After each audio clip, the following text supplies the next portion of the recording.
All right. Welcome back. Goddamn, it has been a minute since we've done D&D. 32 years. 32,000 years. And counting. Cool. Some say they're still counting to this day. Damn. But we Yeah. will get, as I mentioned, we will try and get it within the next 10 sessions out of Brosnov.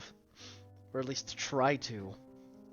Guys, we're going to Old Kingdom, right? Oh, you can. I won't stop you. And in fact, However. it would be more beneficial to do so. However, that's a whole other area in Brosnov. I would at that point be all like, okay, y'all are just gonna be in there. And be like, okay, never mind this whole thing. I'm just gonna rewrite this as the Brosnov campaign. All this shit written up, and here you are fucking it up. Just player things. But yeah, it's been a minute. Last session we ran was a hot minute, mostly because finals is a pain, and oh my goodness. But on the bright side, we're back on track. And we can get things underway. So last session, basically, the whole synopsis was y'all had to fight those ghost operatives, the Tetsu Slayers, that, tried to kill you guys. Fucking rude. Yeah, awfully rude of them. And you managed to get a hand on some of their, get your hands on some of their stuff, and yeah, you kind of got an experience of what's to come when you reach Blackrock Isle. But only a small part, because, you only fought a bunch of, just a trio of schmucks. Bunch of gooners. Bunch of schmucks. The other issues, of course, are gonna be... They were indeed. Hmm? I was saying that they were indeed schmucks. Yep. Top tier schmucks. World class, even. Okay, let me go ahead and get to the Shut D&D down everything. thing. Shut down everything. There we go. Are we working? Oh no, why is there two of me? Ah, yeah. I don't like this. Hold on. It's time for BK Power Hour. No, I knew I should have double checked for that. Okay, well, we're gonna have to just work through with the scuff. That is okay. Is this hashtag scuff campaign? Hashtag scuff campaign, yep. Real scuffed hours. Real scuffs. There we go. Fixed it. Oh no. Bam. Alrighty, I got you all here. I knew I was forgetting something. And my notes. Let me bring those up. But yeah, basically what ended up happening is you guys were looking into the ghost operatives on Blackrock, and you kind of discovered that they pretty much run on what Tessa kind of more or less describes as a combat drug called green glass, which was once a common item. It was a commodity that was being used regularly in Brosnov for quite a while, up until the better part of, or at least less than 2 decades. That's kind of a good gauge. About less than 2 decades ago, the stuff got discontinued. People started making sort of like, what's the word? Something similar, basically. Not so much parodies, but yeah, imitations. They made imitation versions of them, like kind of like a weaker version. Like imitation crab meat. Like imitation crab meat, yes. No. Yum.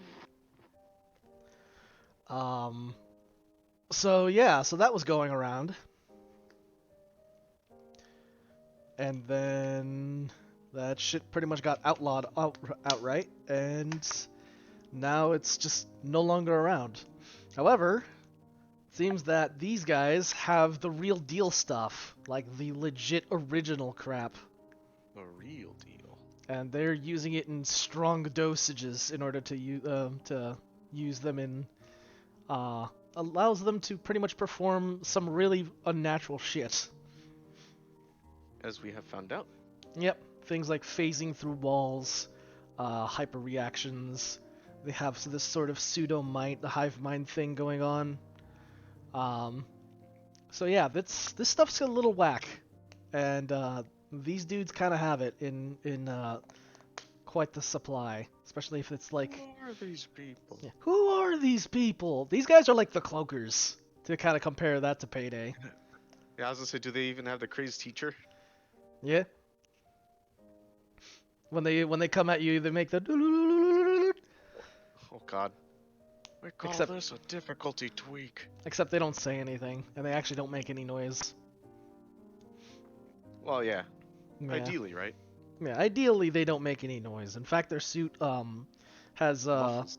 yeah, their suit is actually muffled to the point where you can't actually hear anything when it's activated. It also uses various things like it's able to kind of manipulate the body heat to make them blend in with the surrounding just by like temperature and visual distortion.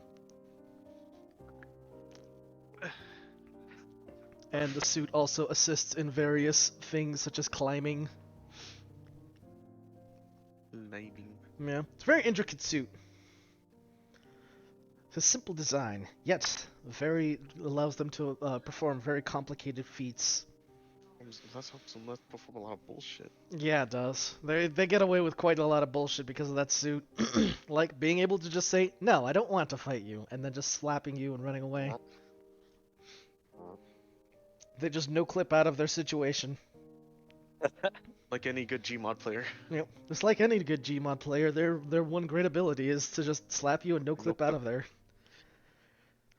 But even with that, they kind of, they kind of got whooped. Kinda. But yeah. So we're going to, without further ado, unless there's any other questions or anything, kind of pick it up from there. So pretty much, Lamine, Yasha, you guys were passed out basically on the couch after having a fun little scrap with these clowns.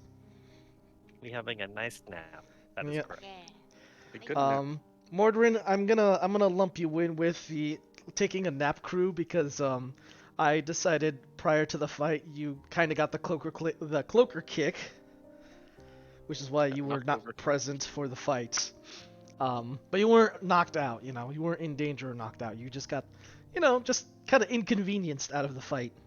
You really got Mordrin over there going, I need a medic bag. I need a medic bag. Fucking Dallas. Dallas Mordrin. Yeah. So, yeah. So you're kind of resting off what is more or less a headache Oh, yeah. after receiving some boot to the head. Oh. And one for Jenny and the Whip. Yep.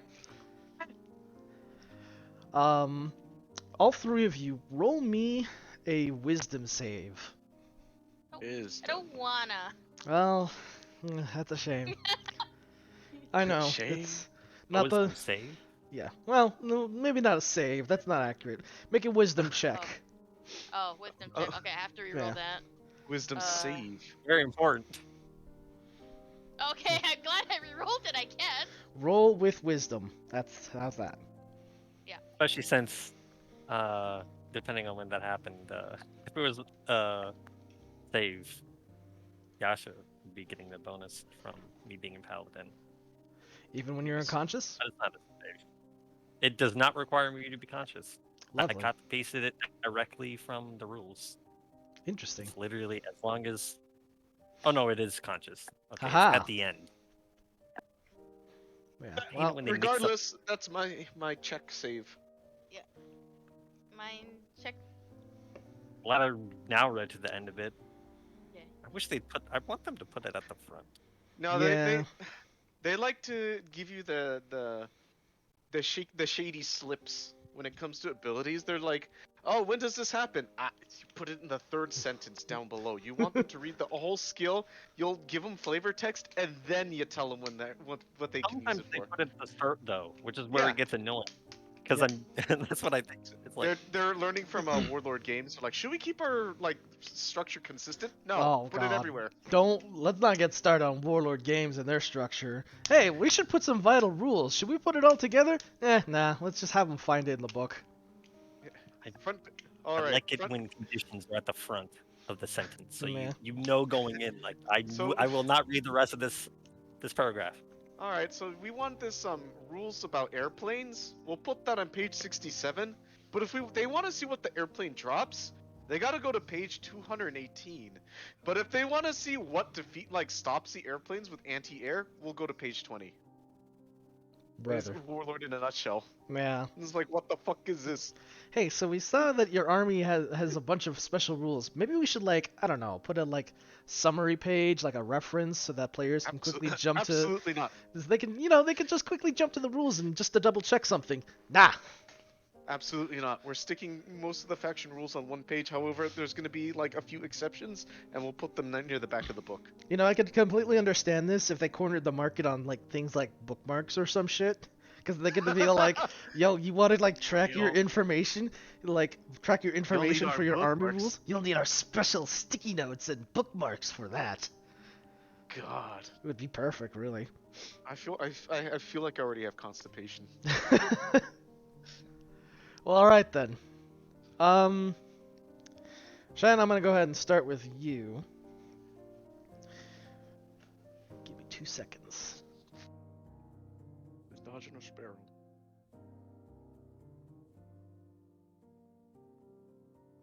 It's been over 2 seconds, boss.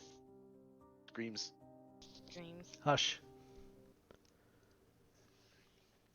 Look at us, so wise. What That's wisdom. the wisest of us all. It's only one more. We're actually pretty decently wise with a +3. Yeah, we are actually. Like No if wonder Kyron balances us out really well. where's his Yeah. wisdom? Huh? I think he's like a +1 or is even a 0. No, I think he's I pretty don't observant. think it's a He's a zero, ranger. He's a ranger, yeah. He's a but ranger. Rangers Rangers is bonus use 'cause don't wisdom? go. They have wisdom, but I don't think it's one of their main stats, is it? No. The mainstay of a It's like ranger tertiary is like I mean, nature, yes, which granted, but That I I mean don't- that's called proficiency, not a what was give it? me a second. The problem We with can Rangers, solve this they just by kinda looking want- at it. they would like good stats and like everything except for charisma. Yeah, They their don't care main. much about. No, they don't. You don't need to talk to. You don't need to convince a dog to. It's a good boy. well, That's the problem. Their I say main stat Rangers. is strength and dex. yeah. But there is a bit of a wisdom to them, mostly because they rely on it from a number of skills. I think they were. Hold on. I No, think no, it's not so actually. That's It's their spell that's- casting. Not That's so why much wisdom of is a 5e. tertiary. Because they don't need it as badly as like a full spellcaster, but it can still be nice to have. Though it's kind of a whatever if all you use are like buff spells. Yeah, that's like the meta ranger. I say Wisdom meta, but is- ranger is not a meta at all. Nope. But No. It's a tertiary, if anything. It's not like their main, but it's a highly important stat. it's kind of like spell swords in I wouldn't say it's highly important. No, I would say it's not a dump stat, but it's not one. Don't put your points into this. That's I'll write 5e about rangers. that, If it was Pathfinder You can- rangers, I'd be more inclined to agree. But You know what? I This might is- be thinking more on Pathfinder Rangers because the Pathfinder, you want that wisdom. no, yeah, they you don't need it in really. 5e because you want proficiency, not Yeah, unfortunately, if you want to, well, they can do. I mean, there is. I'm not going to get a range things, but I mean, Rangers rangers can need a kinda lot of do- help to be fair. it's more like a way that you can play rangers. But I'm not. That could be a long thing. Yeah. They Well, kind yes. of they kind of are in the stealthy kind of group a lot of times, but unfortunately, if you're doing like stealthy skill monkey, you're probably just going for rogue. Yeah, or 'Cause you they splash actually some get it. rogue in there since 5e is very like, splash pro. Scout rogue made that worse as well. Yeah. because There you we get go. 3 I would even proficiency argue our in, scout rogues are survival probably better. and as far as like the fighty, sneaky aspect of ranger, yes, there are things rangers will always Yeah. have to their own. But You Okay. also need a lot of coordination with your DM. So you're not like going ranger, and then your DM's like, "Hey, you're gonna go be in a city for a while." Mm. It's like, oh. Or it's like it's if you so play much. as a city ranger, and your DM's like, "Okay, so you're gonna spend the next month in the mountains." It's There's like, oh some The god. there's some limitations to a ranger, yes. Yeah. Um, the weird They can be thing about the great. It's ranger, just you need help.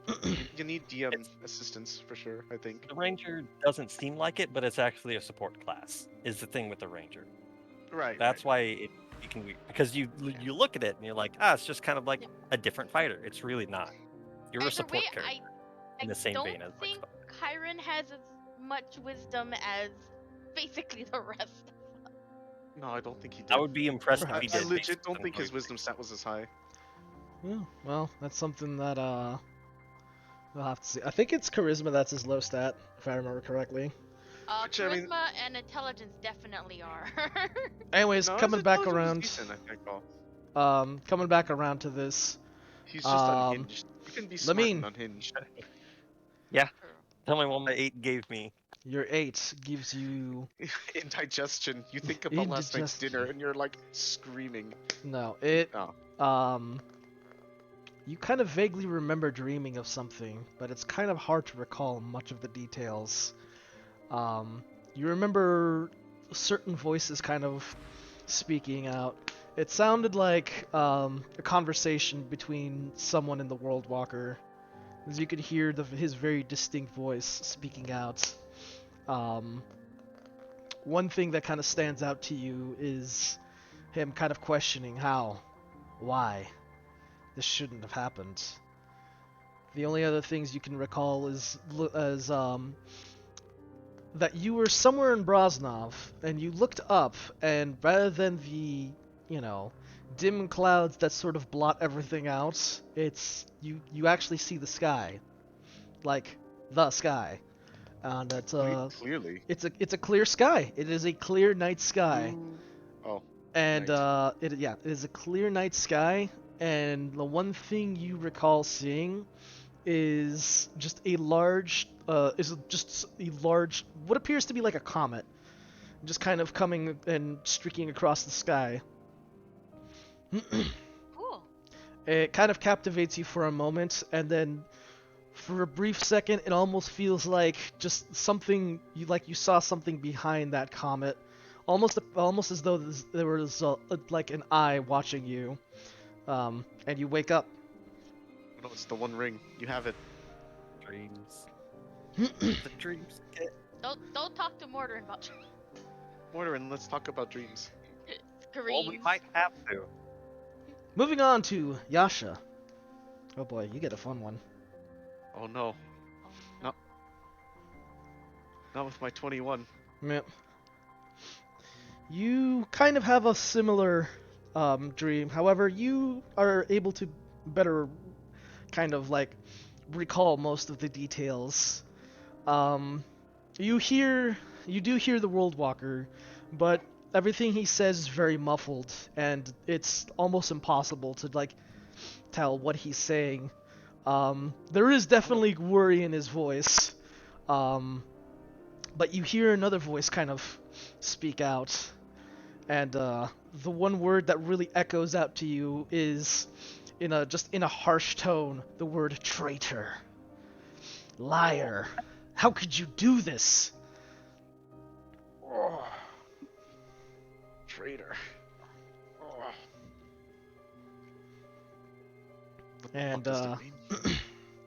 you're standing out, and you're able to kind of get your bearings, and you seem to be walking the empty streets of Brosnov.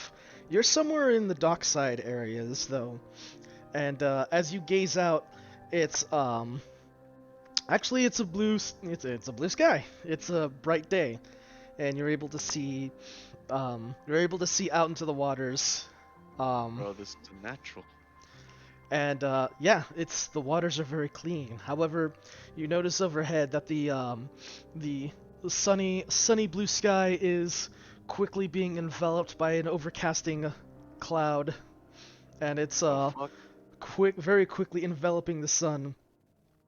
But as it does so, hold on a second, my music. Uh-oh.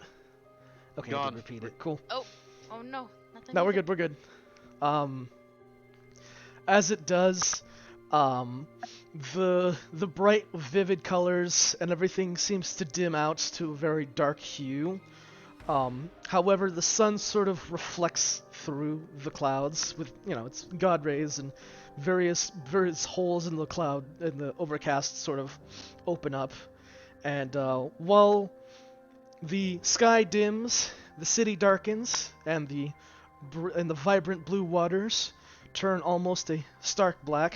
You see the god rays sort of reflect down upon this blackening sea, and it begins to glitter with lights almost like stars. What? Some wild shit happening. Yep. And you sort of look out into the ocean, and it almost seems like you see something off in the distance, almost on the horizon. It appears to be some semblance of a large rock just sitting out there, but it's getting closer to you, and almost sort of kind of gets bigger and closer to the shores. It almost appears like an old castle that sort of is somehow kind of getting closer to the water, or to the city. However, as it gets closer, it almost looks like the island is turning. And from the hold on one second. Oh.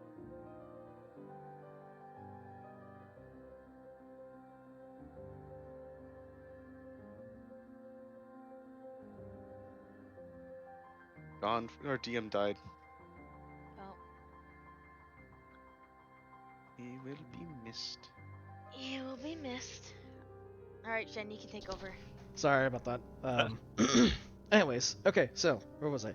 Yeah, the island is slowly turning, and you start to hear the World Walker's voice a little more clearly, and you can kind of hear him say, "How is he able to see everything? I remember it all. I remember the way he was punished, the way they took his sight, and yet it's as though he can see tenfold." And as you hear that, you see, almost like as the tower turns, or as the fortress turns, one of the towers has this very large, like, gap, almost like a window, and you can see a bright blue light, almost like a big flame pyre that's emitting this light. Right. So bright. What is this bullshit? This is bullshit. What does it all mean? This light gets larger, by the way, and it sort of starts to envelop the whole tower. The last thing you recall seeing is that as this light blooms into a great fire that it pretty much envelops this island, it almost feels like you're being watched from that island. And you vaguely see the outline of a figure at the very foot of this flames on that island fortress. Wince. What the fuck? Who do that? Squinting does nothing, I assume, but he's Yeah. squinting all the You same. you try and get a look, but it's hard. Who is that? What does he want? Alrighty. Mordred, Master of Dreams. Time for you to master another dream. Given that you've rolled the best possible outcome for this, you get the best possible dream. Yay! Of course he did. Because he's the dream master. He doesn't want this. He's not even supposed to dream. He's an Yeah. elf. Well, unfortunately, these things happen, Yeah, and you and get he these dreams. unfortunately is unusual. So You're the exception to the rule. And with that, you find yourself Somewhere far from Brosnov, the city walls lie in one direction, and you can notice ships passing to and from the harbors of Brosnov. You find yourself walking alongside this pale white beach, and it seems to kind of trudge on endlessly. And it really doesn't feel like you've made any progress as you've stepped along. As you do so, day quickly becomes night, which quickly becomes day again, and the cycle kind of perpetuates for a while. Eventually, you come across a hill, and you climb atop it, and you see the World Walker and another man, both in hoods, shackled by his arms, and his hood drawn low over his face. It appears that they are conversing, and yet the two appear to have separate conversations rather than conversing with each other. To one, the man, who's shackled, he holds a scowl which is able to you're able to catch sight of from beneath his hood, and you can't hear much, but you do hear the words, "Traitor, how could you do this? How could you do this to your kin?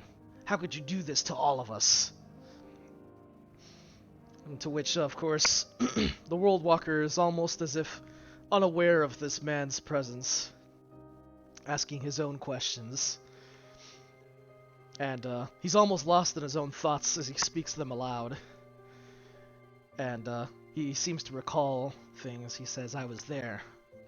Not me, but I remember the memories. I witnessed this. He who created this, the box itself. Before your sealing of the Night Vault, they took your powers away. They took that which made you strong, your sight, your clarity. And yet, without it, you still seem to act on your impulse and work the very ways you would as you were before. How is he able to do this? What are you doing? What are you looking for?" And after a while, the man sneers, and he starts to laugh. And this finally catches the World Walker's attention. And he says, "You think you can hide it? You think you can hide the very truth from yourself? No, no, no. That is the one thing we all hold in common. There is but the truth. You've done so out of your own shame." In which the World Walker responds, "I have done nothing. I have never done such cruelties, nor would I have done anything to punish you. I am but a warden. I am here to ensure that you would not wreak havoc upon the world once more." "Oh, but you seem to feign ignorance in who you are. Are you comparing me to who your executioner was? No. I'm saying you are him. I am but memories, thoughts and dreams, and you are a monster meant to be kept and locked away." Of course, the hooded man cackles, and as he does, a very dark aura emanates from him, and both him and the World Walker seem to be enveloped in this growing shadow that kind of pools around them, and slowly start to sink. The echoing laughter of the man sort of continues on, even after they're long gone, and the shadow remains just a big, dark spot on the sand. You notice, though, what emerges is what appears to be some sort of large table, and you see him again. The very same being who you encountered. The man who you've been facing after and chasing. It's the Herald. Hi, Harold. Oh. Oh. This time the herald's looking directly at you. I Oh, don't shit. like that. And as he does so, he walks around this table. In this large table, there are 10 chairs, each of them filled with this someone. Of those, there are 8 who are more or less uniform, 1 grand chair, and 1 chair that's stands out but is not as large as the rest of them, but it still stands distinctively.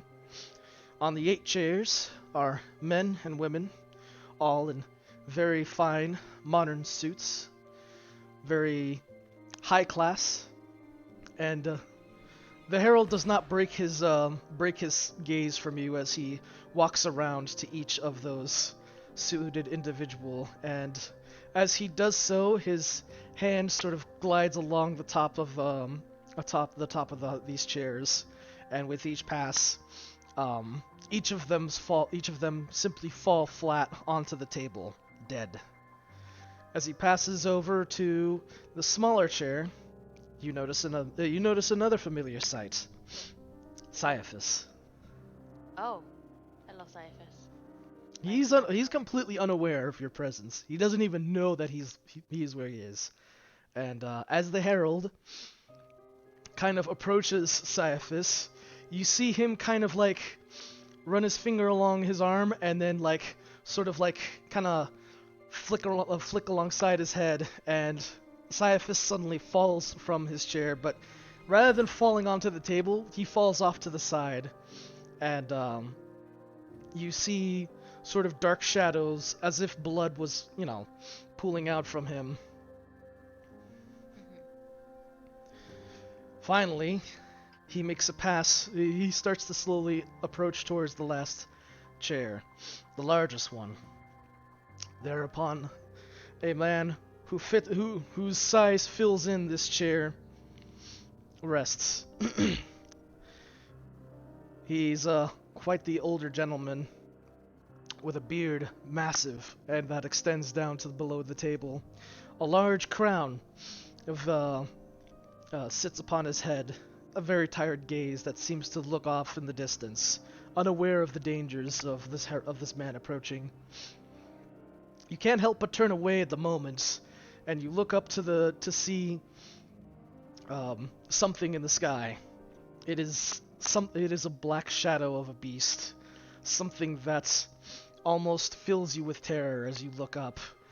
But you're only able to catch sight of it as it's reflected of the light of a bright blue comet passing, and as it does so, it strikes the beast and carries with it all the way back towards Brosnov, and careening towards the great mountain where the old kingdom presides. We are going to Old Kingdom. Go ahead. You turn back to look at the crowned king, and you see that he's fighting for his life, and he's holding his neck in, and you see shadows emanate as if blood is falling from him, falling from his neck, or bleeding from his neck. His crown falls from him, and you see upon its in better detail, more decorations. A bird, a lion, a torch, and a rose.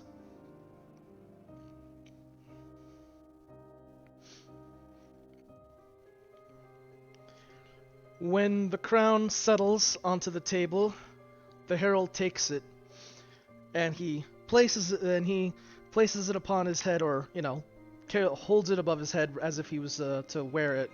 And he stops and he looks at you, but rather from the perspective of 2 eyes, you see one clear golden eye, and it blinks before you wake.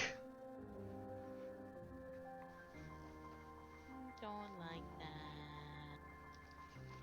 that. It's a dream. Yeah, Mortar in Feels general weird doesn't like those, but dreams. Yeah. Yasha, you find the key to the night vault in your hands. Ugh, the hell is this? Looks at it. I mean, why'd you give me the key? Who I even know had what the to think. key? I think it was you. I think it was me. Oh, I should have lost track of that. So he's just like, I mean, why did you give me the key while I'm sleeping? I definitely did no such thing. Well, I don't think Morton likes to play jokes. Mortar just kind of like looks at himself. That is an accurate statement. Oh, hey, Biscuit. So Biskers. Whiskers.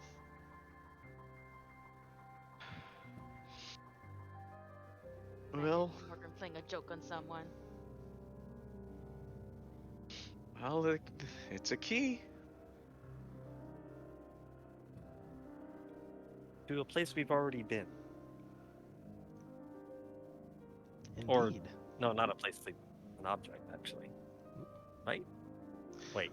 The key, if Was you the night recall, vault the box, or was it the the Night Vault is the box. I mean, the Night Vault's also the Okay. place, but the Night Vault itself is the box. The place is named synonymously with the box. Okay. Yeah. Okay. Yeah. A bit confusing, I know. The place has an actual I'm just name, glad but it's just like an ancient Calustan ruin. Okay. Kind of remembered both actually. But the key is used to actually open the box. Yeah. It also doubles, if you recall, as the sort of like, the thing that the World Walker's sort of like using as his mode to communicate with you. Oh, okay. So think of it as kind of like a reagent that is used to sort of call upon him. Okay, Offers the key back to interesting. Woodburn. Oh, he will take it, and then he'll see if he can call the World Walker and like, hey, What hey the fuck? boy, hey, what the fuck? Ah, that's heckin' loud. Cool. So you're gonna attempt to call upon the World Walker? Yep. Make me an Arcana check. The narcotics checks. What the fuck? Narcotics, no Oh Arcana. god, imagine that. Give me like 2 minutes. What do you need 2 minutes for that? What do you mean? Gotta Go get started green up. glass. IRL green glass. Oh no.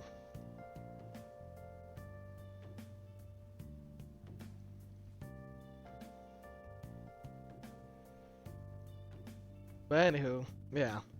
Let me know what you roll for your Arcana.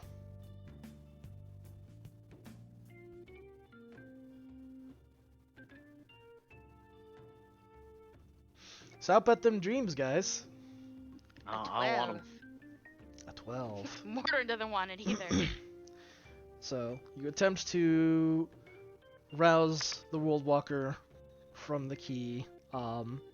It seems to sputter to life briefly, but then afterwards it sort of dims out, and you kind of hear sort of faint whispers of the World Walker as he speaks.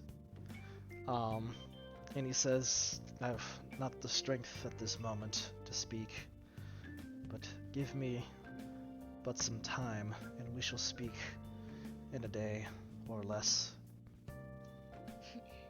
I'll hold you to that. He does the big squeeze. So Fucking he's weirdo. Alright. he'll get back to you in a moment.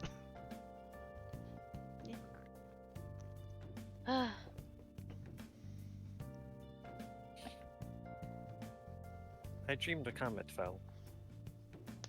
Me too. Oh, Great. You dreamed of a great blue fire. Time to share what we learned. I didn't really learn anything, to be honest. Yasha, time for you to share. He share. I don't think we need to repeat the dream. I think we all Yeah. heard it. Yeah, kind of more or less share the details and information of what the fuck that dream was. Yeah. Oh, I think One Mortar's was gonna of need a a little bit. comet. Mordrin's gonna need a drink. He kinda does. One was Like- about a great blue flame, and you know, big old ocean full of stars, or at least what looks to be glittering lights. Big ocean full of fuckers, if you ask me. Well, the ocean's always full of fuckers. It's true. I saw a dolphin, I got real pissed. I'm goddamn gonna beat the shit out of that dolphin with my bare hands. Laughed at me. He's like, never Dolphins cost me a refund. This is a truth statement, by the way. Oh boy. Somehow I thought- knew it was. A dolphin almost costed me my hand. Oh damn. See, I'm telling you, they're menaces. Yeah, People are like, they're- oh, I know. dolphins are so nice. They'll save I you if you're know. drowning. No, fuck them. Yeah, fuck dolphins. No, you shouldn't do that. That's Except bestiality. spinner dolphins. You know what? That's fair. But spinner dolphins are okay. But bottlenose can go straight to hell. Yeah, the hell with them bottlenoses. And bottlenecks. Fuck those things too. You're gonna get bottled. Order is just going to listen to Yasha's dream and say nothing. Yeah, Yasha describes his dream. We've already been over this, so I'm just Yep. gonna, for the sake of brevity, he does it. The fortress is approaching on the waters. There's a big ocean. The ocean turned black and it was glittering with lights. Some bullshit was happening. A figure was watching. And The then words you- would traitor you- was echoed within your mind. It stayed with you, even like to the very last like few seconds of you like waking up. You could still hear it in your head. Then more bullshit happened, and then I woke up. It was wild, crazy even. Wild. And then Lamine, I'm assuming, will share her dream. I of the basically did. fire. It wasn't sure, much. it's like the fire, like, or they just think. I didn't get a fire. I just saw a comment. Yep. By the Um, comet. By the Lamine, comet. Lamine saw a bright blue comet in the sky. Mm-hmm.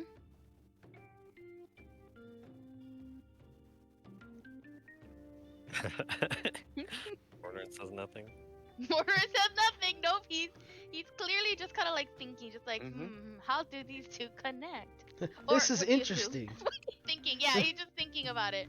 How convenient that only you two have dreams upon which you are sharing. Yes, Exactly. interesting indeed. Exactly. That's what he's doing. Please You don't know, look with enough- further into this. As enough time passes, just gonna look at Mordor and like, did you dream about this as well? Did your eldest blood perhaps save you this time? You know what? Fuck, he's gonna try to lie. Just be like, I think it might have.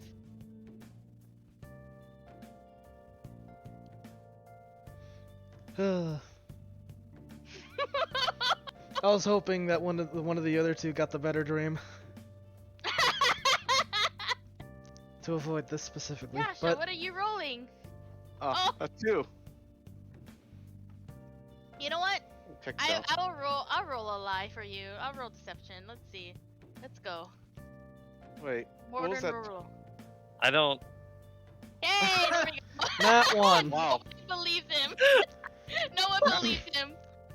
Even Yasha half asleep is like, yeah, Mordor, and you're not a very good liar. The dice I've We give already both been the over looked this. at dice like, take haha. away.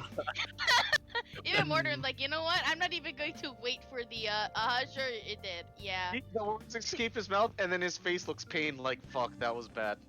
Yeah. That was a bad lie. God damn it. You know when he- you say something, you immediately regret it. That's Mordor, and he's just like Yeah. comes up with some weird thing, and it's just like, Yeah, no, that was a bad lie. Terrible. That was bad you, lie. even Mordor is not convinced of himself. Yeah. He's like, He's oh, like, no, nope, I not fucked happening. up. He will just say he needs a little time to think on it. That I'll accept. That's quite fair. It's. I mean, not that our characters are aware, but players were aware that that was quite a bit. Yep. Yep. I mean, it's not the first time where it's lied though, so. It's also not the first time there's been a dream sequence. it's Man, they true. need to use this more often. Don't worry. Every time it happens, Mordorin gets a little bit more anxious about it. Hooray! Even for him. Man, that's only incentivizing me to do this more often. You should do it more often. I You really more should. often. Yeah, you should. I should. Me as a player, I'm fine with this. Mordorin as this being one of his like, I don't like this. He's literally the screaming cat. He is the screaming cat. Yep. Anywho. Yeah, welcome back, guys. Vike looking at you guys like, you guys look like you didn't sleep much after that fight.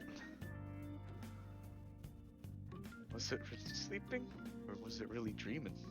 You guys were tossing and turning when you were sleeping, though. Bad dream? Oh, that's normal. Yasha tells Vico about the dream. Hmm. Yeah, that's pretty weird. I'm not gonna lie. Yeah, I think so too. Yeah, it's they say they got them. You hear your crush. They always have their dreams about how the gals. They always have their dreams about how they're spending a wonderful day with their crush, or having an ideal moment. Me, I'm just dreaming about how everyone's walking around the streets of Brosnov with pumpkins for heads. That happened? Well, Those one are time. both incredibly specific. Look, there's a. Yeah, it's just like that happened. It's Did I bizarre. get that dream? I Are you afraid of pumpkins, perchance? no, but Why they are pumpkins? they are strangely round You know, and orange. they are. Well, you don't need to fear Vico. If there's too many pumpkins, you can trust a bear to eat them. Oh, Lean looks at her hair. a bear. Well, I don't think there's many bears in Brosnov unless the circus comes around. So I suppose that gives me more reason to worry than to be safe. Nah, I'm sure it'll be fine. Hmm. What's the worst a pumpkin can do? Now that I think about it, that dream was a lot more bizarre. I do remember bears being in that dream. You don't say. Man, bears everywhere. They were collecting the people like with pumpkins for heads, like What? vegetables, really. What the hell are you talking about, Vico?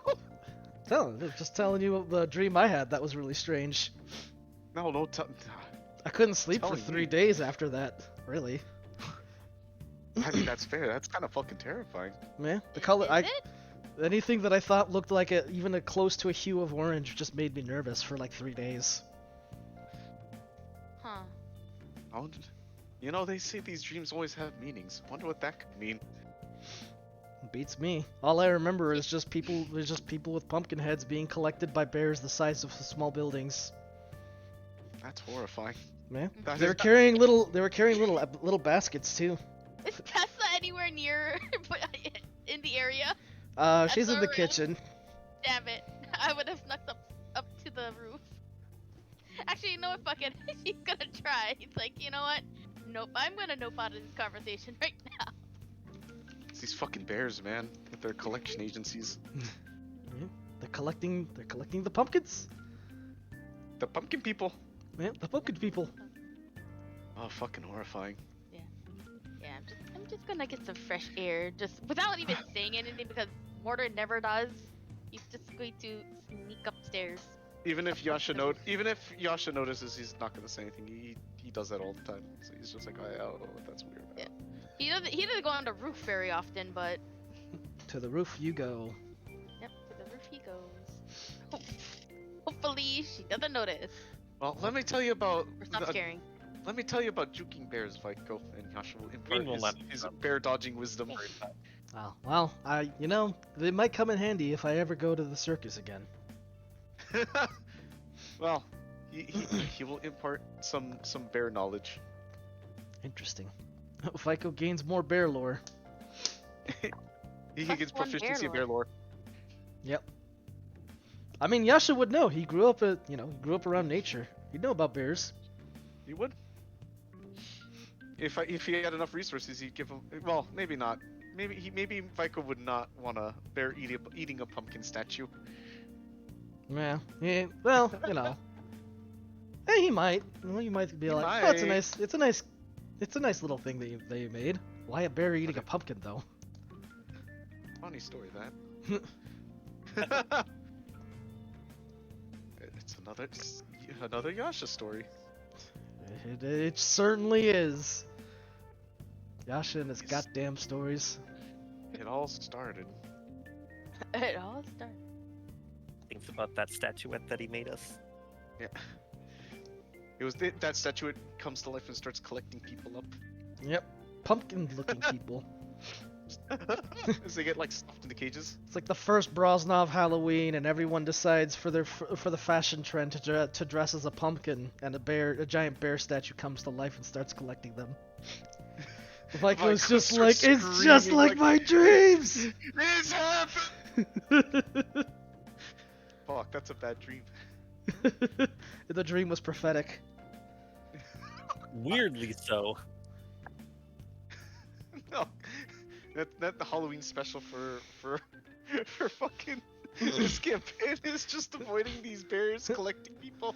Turn that Halloween special into a holiday trauma for Vico. That's what we call the episode. Yep. It's a campaign, but it's a separate instance because it's technically just his dreams. Yep. Vico's nightmare. Yep. You have to survive his nightmare of bears and pumpkin people. The final boss is a half bear, half pumpkin hybrid. That is fucking horrifying. I don't like this dream. I'm taking notes, by the way.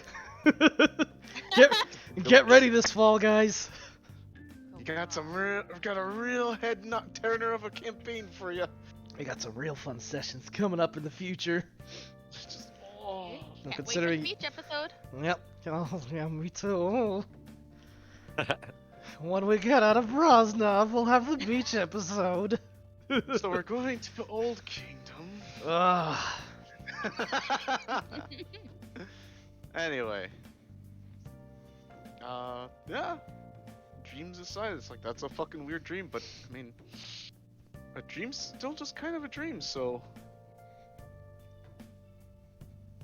You know? Could be something, could be nothing. I mean, you guys are getting worked up for a big fucking like, break into an ancient fortress guarded heavily with like cyborg ninjas and robot samurai.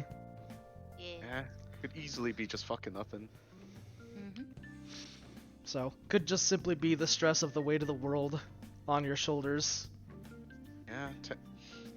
Haven't had a chance to have some, recoup time either, so it would make sense. It's a bit of stress getting to you. Yep. Doesn't it go to our dream or Vigo's dream? Our dream. We technically haven't had time off in a while. I mean, you've had some time to kind of rest, but it's not been like. Well, we haven't had time to like mess around like we always do, like almost a Yeah. few weeks of downtime. We haven't Yeah. had that in like almost couple months now, so it's could very easily just be chalked up as, man, the stress is really getting Yeah. kinda up there. Man. Yeah. In 'Cause there's most cases, I might agree with you. But probably not here.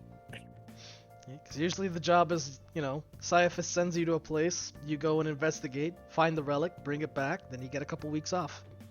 Yeah, but it hasn't been the case since got to Brosnov. Maybe like a day off at best. Mm-hmm. Just a few days at most. And then back to the grind. And probably Crazy. and crazy. Not even a few days. the crazy day-night cycle probably isn't doing you guys any favors either. Probably Nope. not. The whole 2.5 days equals 1 day in Brosnov. What the fuck is that shit, huh? What the fuck? Brosnov is an interesting place, ain't it? I want to listen to. I want to listen to some Brosnov blues. I'm sure they have it somewhere. Off the top of my head, I wouldn't know where. Someplace. If you want to learn more, just read the manga. Anyways, yeah. Do the Brosnov shuffle. Mordrin, you're on the roof, yes? Yippers. You see the blue coming? What are you doing on the roof? Mostly, honestly, just fucking vibing.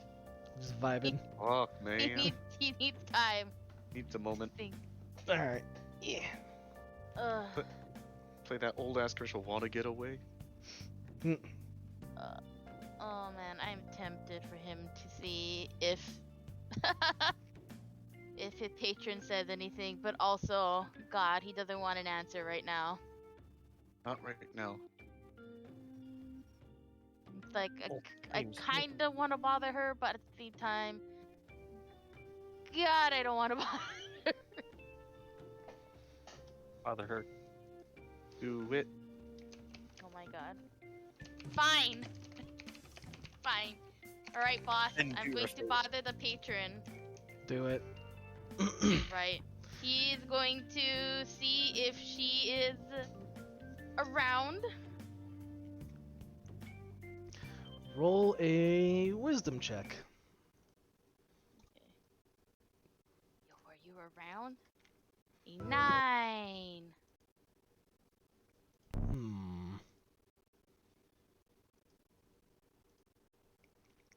Go with the song. He's like praying, please. Please don't be around. Please.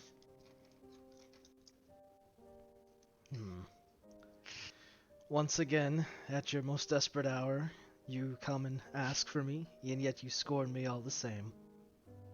Holy shit, she just spoke. I thought you were about to go straight to What? voicemail. What? Morgan doesn't You but even hear that. answer. You only hear that voice. He's like, wait, I wasn't expecting after a word. But now he's just like, wait, she mentioned scorn. Yeah, I heard you talking shit.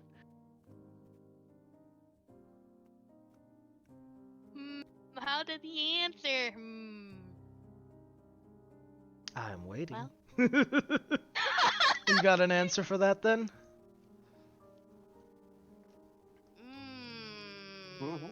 Oh man. When the How is god, he gonna answer? when the god that has been hearing you talk shit all this time finally says something.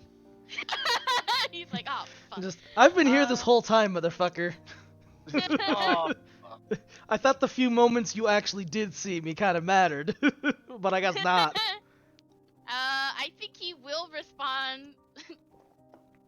just saying, and you don't believe that you're deserving of a little bit of scorn from me? I mean, if it's simply failure, the failure of acknowledgement, then no. I think you're at full disclosure, taking from me my power, and then ignoring me. Ignoring? Of course. Do not think that I am that I am not privy to your knowledge. It is as though you actively go out of your way to ignore the signs and turn away. I'm rather disappointed in you. Ooh. I think that'll actually genuinely upset him. I mean, he has been ignoring the signs. It's true. Ignoring the signs. He's upset me. But he doesn't say anything. Cause it's her. You've no words? Or is this simply another one of your walls of ignorance? man, Morton is really bad at talking to gods. More like he doesn't want to say anything to a god before he gets ripped off. He knows he fucked up. What do you see, boss? Oh, she's just at this point being like, what, you're not gonna say anything? You called me, don't say anything. What the fuck? Bro. Leaving me on red here, bro. He's just like, look, I just want to know. I'm not doing any of this, right?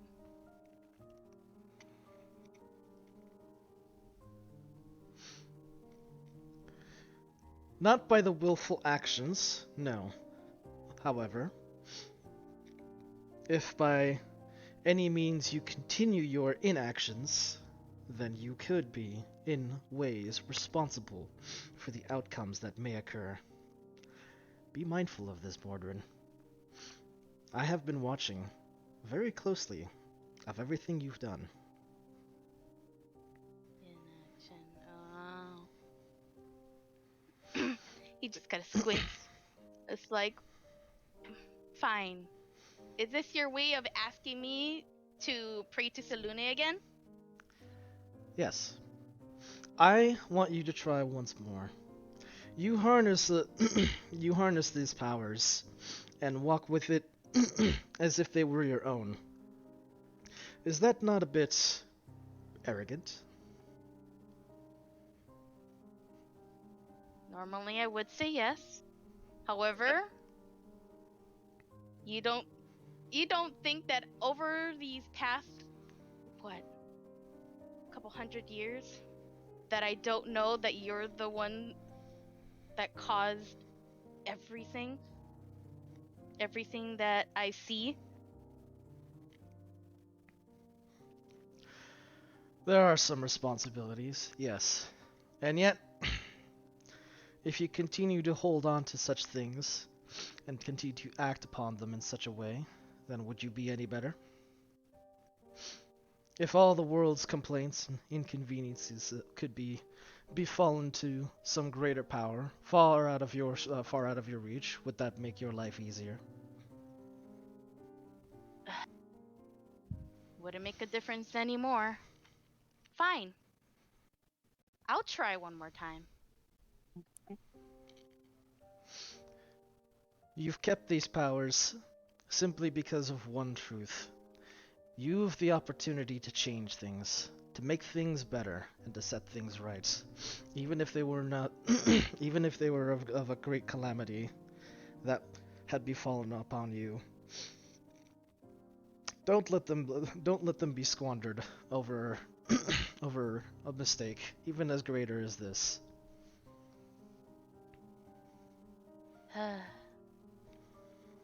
Yes, Mom. You will try this Or again. a couple figures he can say that too. No, he would not have said yes, Mom. That would be going yes, Mom. That would be only that's reserved for Lamine. That's only Ho reserved ho. for Lamine. Yeah. He will just kind of nod to himself, to her, mostly to himself, because it looks like he's nodding to himself. We will try this once more. Should you find your faith lost, then your powers will be no more. You will be absolved of this burden. If you resolve me of this burden, will it Absolve. go on to someone else? Well, after that point, if it would resolve to such matters, this would not be a concern of yours.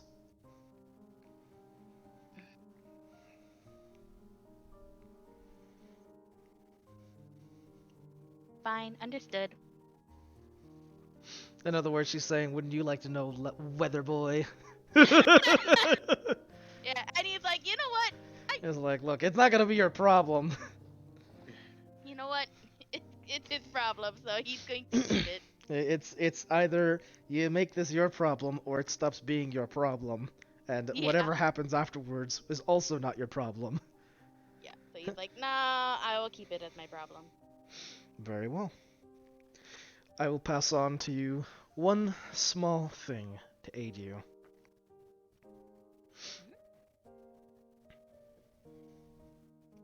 What is she going to pass on?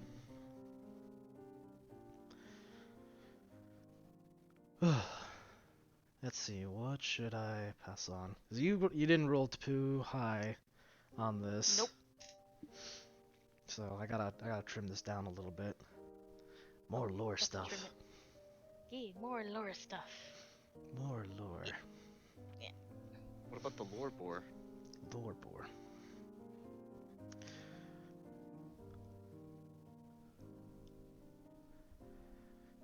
Speak with the one-armed man. Who the fuck is that? All right, lady. Well, there's only one guy you've spoken to that's got one arm. Yeah, My brain is blank. Oh. Walter. Thank you. You know, Walter White. Okay, Not well. that Walter. The other Walter. Yeah, speak with the one-armed man. All right, speak with the one-armed man. Got it. Well, since she's here, Warner, we'll ask her one final thing. And that is... He kind of looks at the medallion that he has, and he does basically ask her if he can, temporarily, he's not going to give it up like he was going to before, temporarily give it to specifically Lamine, if the need so rises. At Does this specify moment, territory. no. Okay, I will listen to mom. Other mom. God mom? God, Mom. Confusing. Not of this moment. No. Okay.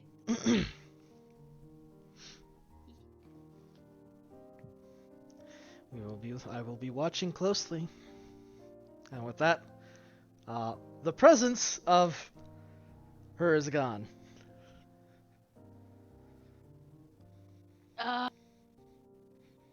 Why did I call her? More just, that was a mistake. I mean, you got help, but you also caught an earful. Yeah, he's like, Motherfucker don't call, motherfucker don't write, motherfucker don't send anything, any hellos, wishy wells. Yeah. Damn, and then you come out here asking for help? To be fair, Mortar feels like like he's just like, you deserve that. And be like, oh yeah, you know what? You deserve these hands, motherfucker. Every time Mortar gets punched, he loses a power. And then she's like, next time you come around, it's call it and ask, and how about you call it ask why the fuck my powers are gone? And I won't answer, cause you know what? You won't have the means to call me. Slams the phone. Damn, these gods are getting strangely modern. Yep. Sometimes you just gotta get with the times. All these gods be written from Urban Dictionary, learning things they shouldn't. Yep. Damn omniscience. Omniscience is overrated. We've got the smartphone. You got a smartphone, don't ya? Well, act like one. Yep. Sure, Now, Mortal- sure. I have the ability to observe everything in the universe, but I can't fucking roll for my gotcha characters on my omniscient presence. The true pain, being a god, still not getting your gotcha. Still not getting the things you roll for. Yep. Even the gods curse Knuffle. all about to Nuffle. Yep. Because it's his domain, What is Nuffle doing? Fuck if I know. preventing you from getting the rolls. Because it's funny. Because it's funny, Funny. and because another deserves it more. I'm giving it to this guy who only rolled once. First Yeah, time that's roller? We'll give it to him. This man, he's put down 5,000 gold just to roll for this character several times to max out their stats. They'll get one. Yeah. This guy over here who put in like 25 cents because it's all he's got. He gets nothing. This guy who just bought into the game, never played gacha, he's about to have a very good day. He gets the others. He gets what the others should have gotten. Yep. Remember, any extra SSRs are SSRs you've taken from another. So is the way of Knuffles. Yeah, that sounds alright. Man, Knuffles is a motherfucker. Yeah, well, that's how he rules. Ha ha ha ha. Ah. Anyways, Lamine, Yasha, what are you two doing? I know that. Oh, Yasha, you were transferring bear knowledge to Vico, but Lamine, Yeah. or what's up? Oh, I'm not really doing anything. You've got a moment while These things Yasha are happening. converses about bears and how to deal with them, and well, your other buddy is talking to God and getting to Getting a stiff. getting scolded. I don't really know if Lemmy has much to do. Well, you can just hang out, maybe listen Not that I along can think of to more Yasha Vico bear lore. Maybe Yeah, I'm speak fine with just chilling. Tessa. Very well. Tessa's gonna hand you a cup of tea, at least. Oh. She's serving up Nice. for a bunch for everybody. I will thank her. I appreciate the tea. Yeah. 'Cause even she's Unexpected. kind of aware, like, y'all had some weird dream, didn't ya? One could say that. Me? It is not the first time. Oh, really?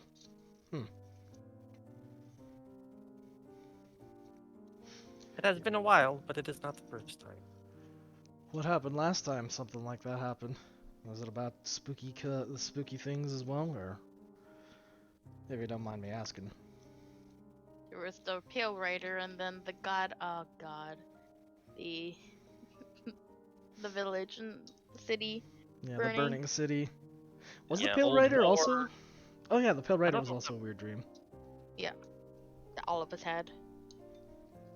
And then Kyron stabbed himself. Yep. Good Jesus Christ, Kyron. Good old Kyron. I forgot about that. I forgot about that too. You're welcome. Good old Kyron. Yeah. He's like, am I Then that dreaming? makes Time to find out. Oh, no, I'm not Perhaps. dreaming. Could have Didn't pinched he himself, stab but himself no. after the vampire. No, not Kyron. Kyron doesn't do things half-ass. He goes 100%. He... Yeah. At 10. Hey, man. Pinch myself? Nah. Knife. Didn't he stab himself after the vampire thing too? Did he stab himself? I thought he stabbed someone else. No, he stabbed Pretty sure he himself. stabbed himself. Pretty sure he stabbed himself. He stabbed himself to something. see if the passage of time was something or rather. Some Something- logic that made sense only to Kyron. Only to Kyron, yeah. I mean, he's taking them extra steps, so I can at least respect that. Yeah, you could say that, I suppose. You are right in that he has zero chill. Yeah. But also, he gets hella shit done. I guess. You know, like the time he slipped dynamite in that random civvy's pocket. Yeah, sure. That that got me coughing, Jesus. Sure, gets shit done. But Yeah. also And bomb. misses the mark. Just doing a little bit of trolling, he says as he slips a bomb into someone's fucking pocket. I'm gonna do a little bit of trolling. Ugh. Anywho, yeah. Some time passes. Mordrin, you're done talking with God. Yeah. Yasha, you have enlightened Vico about the various knowledges you have acquired upon bears and how to deal with them. How to protect yourself in the case of bear. Of bear, in case they have a desire for pumpkins, and they happen to be pumpkin People shaped. pumpkins. Yep. It's very important. Which helps alleviate his fear just a little bit. Just enough. But anywho, yeah. You kind of all reconvene. There's a few things you guys can do. Discuss more on the weird shit that's happening. You can definitely check in with Eris. It's been some time. Yeah. definitely something that is on the table. We want to be doing that soon, anyway. Which I think we want to. Yep. Right? We want to go get. Yeah, Roland and whoever we're The Smith Smith. dude. Yeah, named Yep. Smith Smith dude. They are pretty important to everything else we want to do. Pretty much. Mm-hmm. I don't know how Mortar would.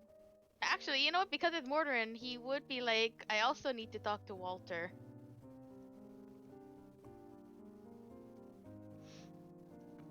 Talking We with can do that. Walter. I need to talk to Walter. We are due for a conversation based on last time, in any case. Wasn't terribly forthcoming with our questions. Nope. Maybe now he has calmed down. It's been at least a day. Can certainly hope so. And he is closer. Oy. It's He's- kind of around the corner. Sarah, we can go talk to Walter and then go find Darius and get our rescue mission going. Get our Yeah. breakout.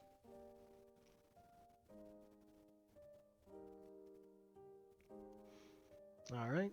So you guys heading off to go and meet with Walter then? Mm-hmm. Seems like the move to do. Very well. You stealthily make your way back, donning your disguise gear, I'm sure. I am keeping in Rosnov clothing. Masks Yep. on. Masks on. Masks on. Shoots the first civvy I see. Hey! They're gonna come down hard on us if we start hurting civilians.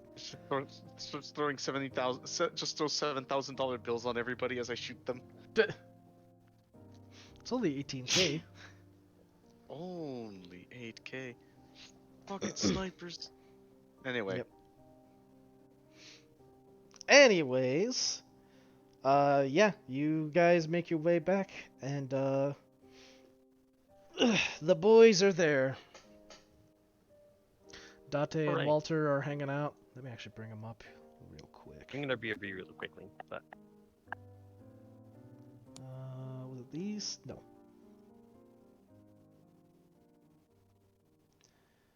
Ba-ba-ba. Oh, where are my boys at? Leap.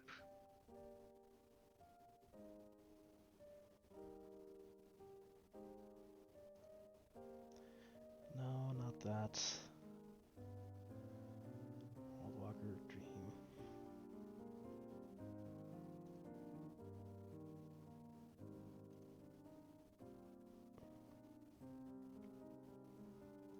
Huh, that's interesting. Oh? I thought I had put them on the thing here, but I guess I don't have them here. Oh no. Oh well, that's fine. There is another way I can do this. There is another. With the breadsticks, right?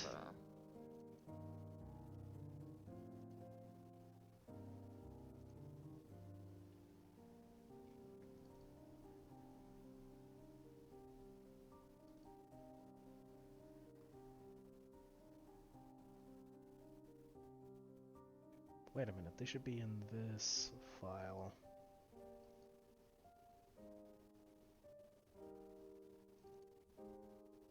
What do you mean they're not here? What the heck? What the hell's an aluminum falcon?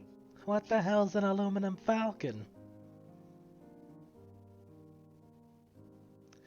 Bruh. Okay, well, for some reason I can't seem to find the boys. Oh no. That's okay. I will locate the boys and we will. Walter is just that upset.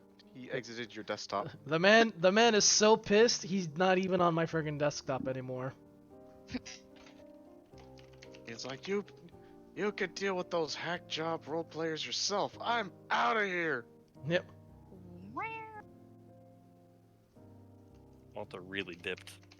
Yeah, he was Yeah, he that did. pissed. Here we go. Well, bam! We got him. Oh, bam! Shazam? Shazam? There they are. They're here. Yep. You got Date and you got Walter. And, of course, Date, in his usual style, welcomes you guys, and he's like, welcome back again. Hope things have been well. I think so. And, he does kind of make mentions like, hey, if you're looking for Walter, he's back around. You can talk to him. He seems to be in a better mood. He's not in the rage cage. He is no He's not longer in the upset. rage cage. Walter is no longer upset. Or was it the anger dome for The Farnsworth? yeah. I'll be in my anger dome. Just stomping around pissed. Me too, though. All of But us. yeah, But yeah, go around to meet Walter.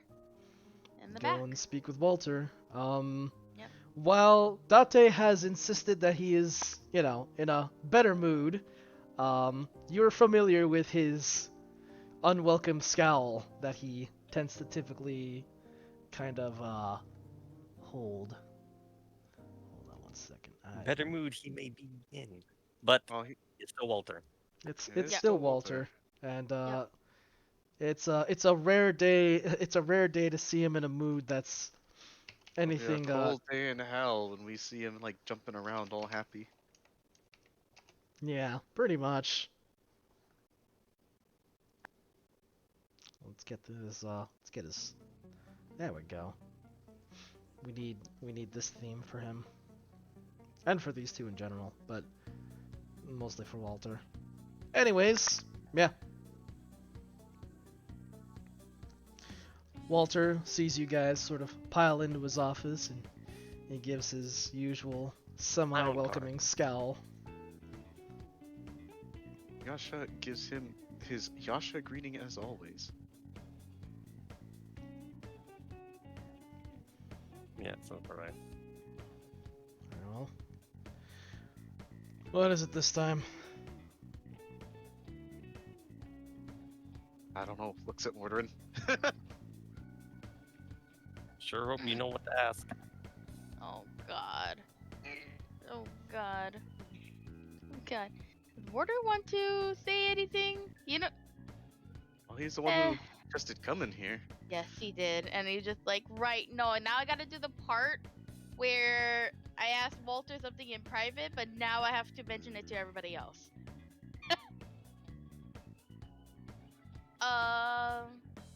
Mortar will just simply ask if he had any updates. Any updates?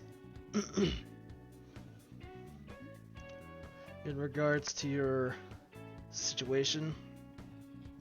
Yes. He pauses for a moment, looks down to his desk when he finishes writing on his paperwork. After a while, he slides the papers to one side, and you see him sort of turn and open a what was it? I want to say open up a little shelf, open up a drawer in his desk, and from it he slaps down on his desk what appears to be a pretty dirty, actually, just book. Like, not a book, but like a record book, like a book of record. It's a journal. It's a journal, basically. Hmm. Just kind of looks at it. It is of black leather, and it is like dirty and ashen covered. This thing looks like it was like pulled out of rubble. Oh, interesting. Warden is going to see if he's allowed to, like, at least open the book. Nope. Can he take the book? Okay, he's not going. Knocks your hand away, just. His hand's like firmly placed over the cover of it, but he All does right. say, "It took me some time, but I did a little bit of digging, and I found a spare of one of my old books that I had that I had recorded everything on. Here is, I guess for lack of a better term, be a playbook on how to handle things regarding some of these older gangs. They also happen to have extensive records regarding the Yuki Wonderworks, Yakuza, and Iwai himself.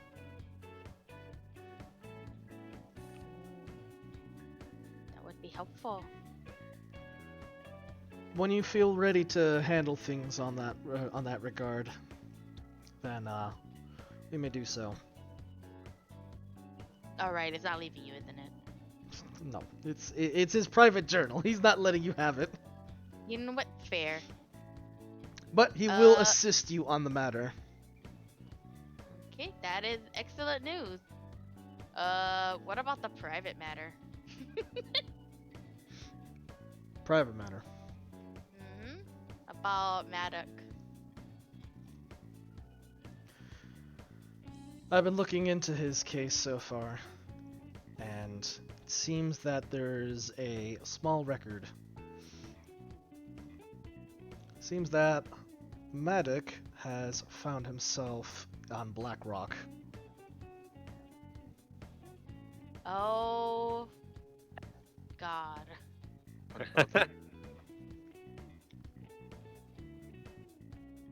Orderin just sighs. Yeah, sure is a lot of people winding up there, isn't there?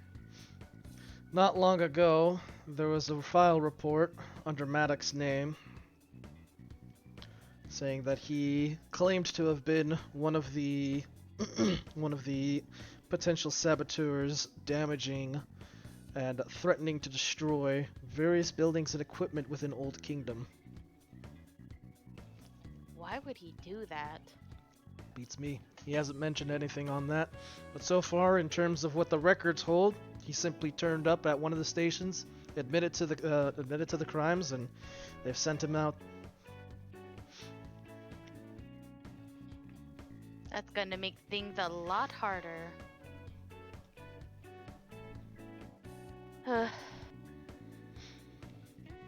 Yeah, I don't blame you for that. Annoying brothers in prison time is something I'm a little bit too familiar with.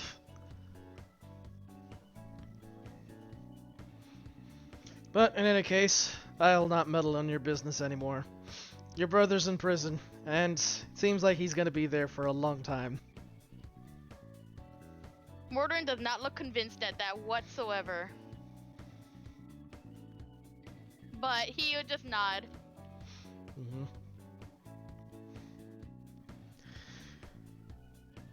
Ugh. I'm sure, buddy.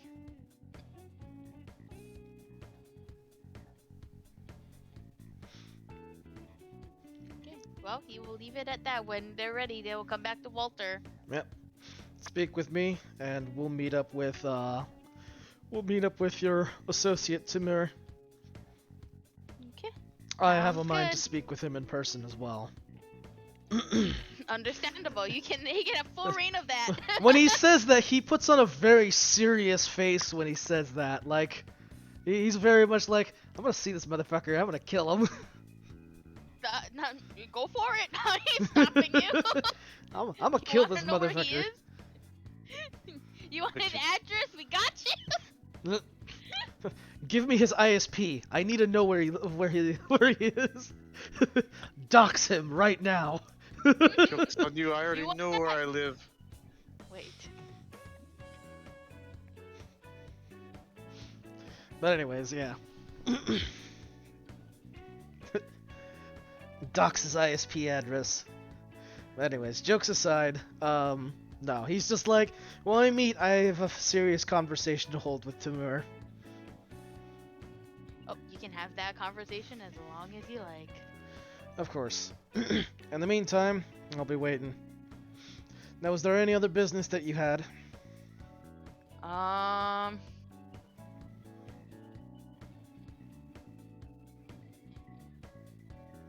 how do you tell a guy being like, hey, a god sent me to go talk to you? You know anything about that without being like, hey, a god sent me to Without actually saying it. Yeah. I don't know. You'll have to figure that out yourself. Good question. I guess Mortar will just do a vague question of just like, Do you want to take? have you I'm gonna let you take one freebie wisdom check for this, so that you can put two and two together for this one. What you rolling? and 21. Cool. She wants you to ask him about prison. How oh god, his prison Ru- or the You they're do. going to? So, small reminder that that she kind of has been telling you is, he's the only guy who's come back from Blackrock. Oh. He's spent a Ask few months about the in prison heist. he spent a few I get- months about Blackrock, and given that now you know that Maddock is in prison, maybe you can Yeah. ask a little bit Yeah. regarding that without Yeah, coming off or- as suspicious. Hey, by the way. I mean, no matter how he's gonna put it, he's gonna put it like, oh, Morden's gonna try to break him out. So Morden's gonna just forgo the charade of that, even though technically not true, technically true. I there's forgot no that we way. did. There's no way Mordrin can be like, hey, can you tell me about your time at prison without being like, obviously I wanna try to get my brother out. if anything, he'd just be like, oh, there's no way he can get out then. Oh well.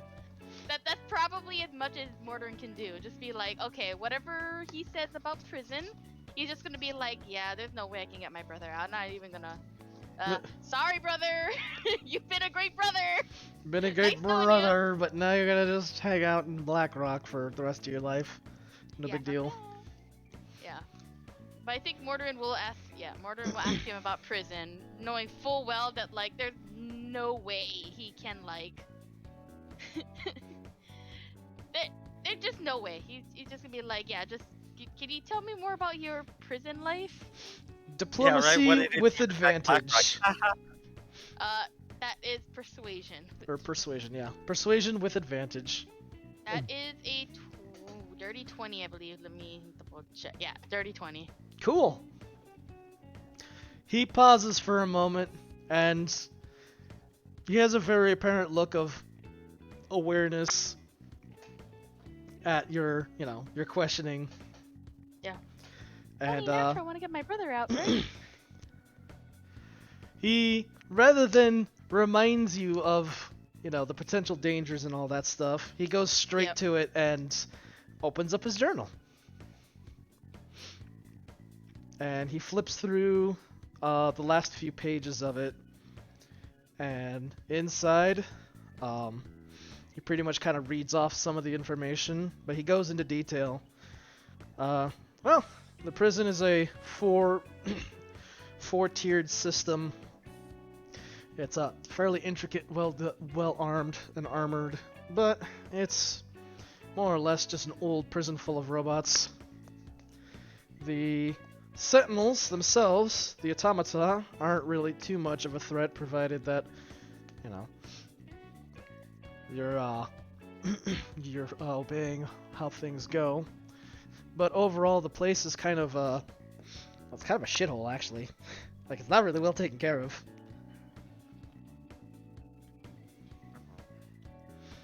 And even with the added new staff guarding the place, which he has mentioned that he's actually kind of seen to a small extent.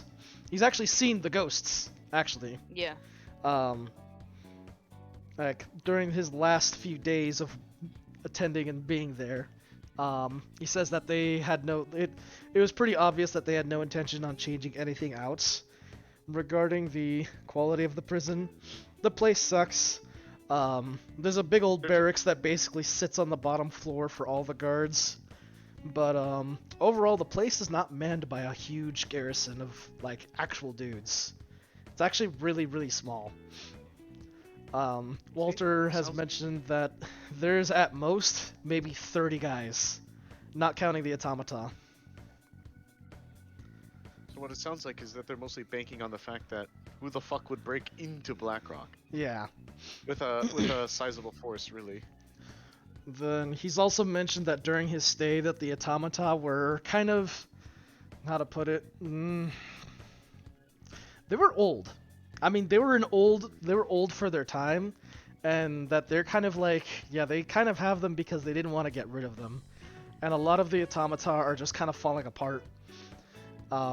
For that reason, it's kind of safe to assume that any attempt by the any attempted breach by the Blackrock into Blackrock, or any attempted escape, for that matter, he does put emphasis on both, as he kind of notes that he's kind of somewhat aware of you asking. Well, why you would ask and stuff like that. Any attempted breach or escape from Blackrock would result in the handling of the guards themselves, assisted by these guys. That being said, the controllers are limited to to only a handful of the actual guards themselves. So even though there are 30 guards, there's only maybe half of them that are actually controlling all of the automata at any given moment. And while there's like tons of automata running around, most of them aren't really under a direct control. Most of them kind of just wander freely, like without any actual commands. And he said that when they're not really doing much, or when they're not being like directly like puppeteered by these guys, they're just kind of there. Like they're not really active. Like you have to be really stupid to get like caught by something that's being that's not being directly controlled. That being said, there's a lot of them that are just not directly controlled, that are just sitting around. And so what they have those guys do is that they just sort of position them in hallways, set them up in areas that just kind of allow, they don't have to move around too much in order to see you. But for the ones that are under direct control, they're usually sort of following around the controller, and they tend to hang out with the controller within a fairly close proximity. The lighthouse itself that they recently added is where a lot of the automata things are kind of kept with. They repurposed that tower. It used to be something else. Well, it used to be a lighthouse. But given that it's not, Blackrock isn't really used anymore, they've repurposed it to become basically a storage facility. And so everything automata related, it goes there. And he believes that includes the control systems for the automata as well. So it acts as a bit of a power source. And while he doesn't know how it directly handles, he thinks that if the power source gets cut off, the automata will probably they'll stop functioning, or at least power down somewhat. That is some good info. Mm-hmm. He has also mentioned one other detail. When he was being released from Blackrock, he had to be released by the warden themselves. Like, this wasn't like a one and done deal. The warden had to come down to actually see him off. And while he never did get a good look at the warden, it was definitely a ghost operative, but there was something very different about this one. Oh. And by the descriptions of it, and from your experiences of coming across the ghost operatives, this one is outfitted very differently, and also spoke. Oh, okay. Which is unusual for them. Yep. Yeah. He's mentioned that there's aside from the warden, there's two types of operatives, and it appears that they're denoted by, just the regular ghosts and what's basically a leader type. And the leader ones seem to talk. They don't say much, but they will actually talk. The rest, they don't say anything.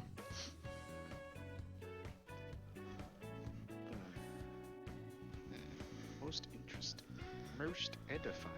Yep. He also says that before they had the new staff come in, that Blackrock was prone to a lot of prison riots.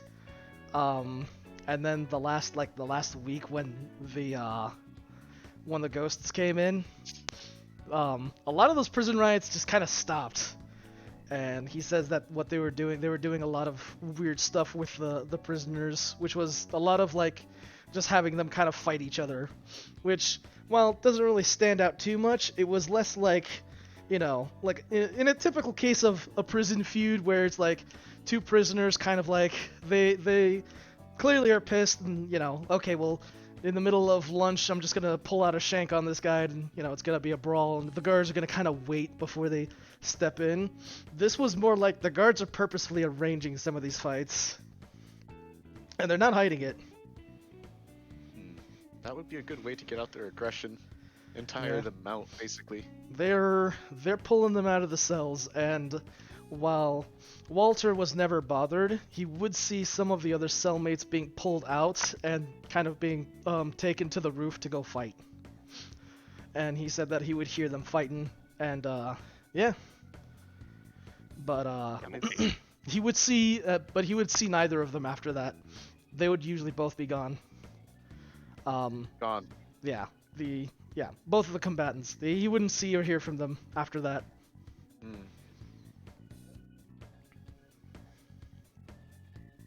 Interesting. Okay. I mean, that would be a good way to tire out your prisoners from doing bullshit. Maybe just too tired to do anything. Not to mention that just gets all the aggression out of their system in the first place, so... Yep.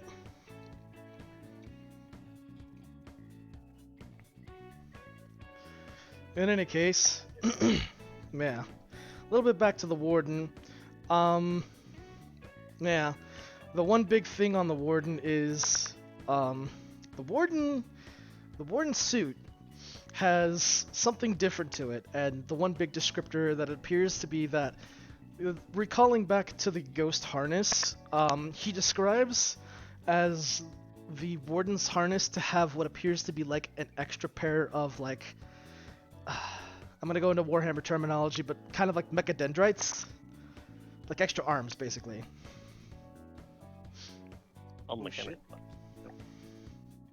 But they're not like full-on arms. They're like little like skeletal like external like pieces. Interesting. And again, full-on gear and everything. The one thing that kind of stood out from this warden as well is that, unlike the others who have very, very plain clothing, you know, very unassuming, the wardens does have some things that sort of stick out from them, and one of them is a bit of a symbol on the chest plate. There's like a plate piece, and some other extra added little ornaments and things. So they are distinguished. You think they would have put a bounded field out there? No. There's no You already bounded asked field. about that. There is no bounded field up there. Oh, okay. Yep. And if there would be one, it would probably be in the lighthouse, but the lighthouse is being used for the automata storage. He believes that the whole place has about 150 to 200 automata, but at any given time, there's maybe about there's about 80 that are active, at most, and the rest are just kept in storage. Potentially none if we can do something about their power. Yeah.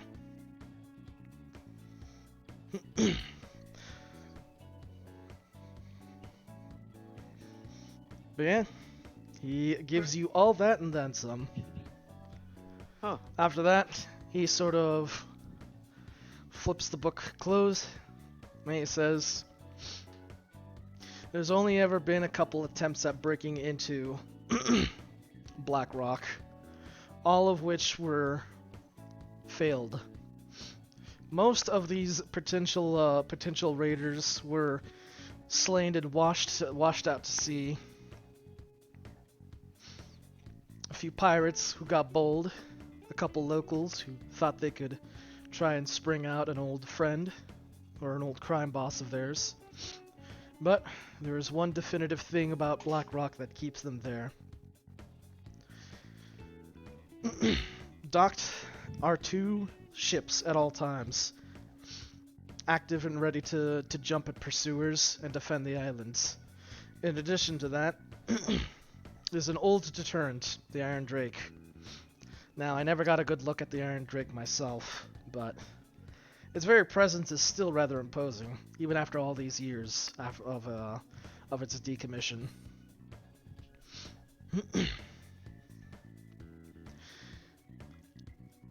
In the case of potential attackers, the Guard have 2 ships that will quickly rush out to defend the islands. However, the one thing that they do frequently struggle with, given the lighthouse has been decommissioned, are passing fogs. They don't happen very frequently, but the weather outside the waters in Brosnov, and especially closer to Fjord, are very tumultuous, unpredictable, and oftentimes dangerous. And the result is, well, hazards at sea. Luckily, since the shipping lanes do not stray that far out to the islands, few ships ever accidentally crash into the islands. However, it's frequent to see ships end up coming out of a fog and finding themselves within the vicinity of the island.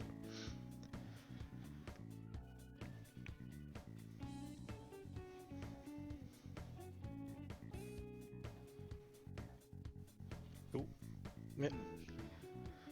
That's kind of all the information he sort of furnishes.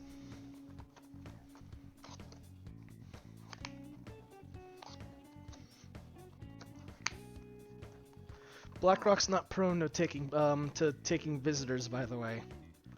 But I'm sure with a bit of bribery, you could assemble some sort of meeting. Well, after all, your father is quite a wealthy man, if I recall, Mordrin.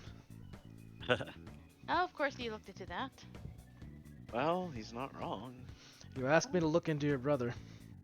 I have to be thorough. Fair. That was expected.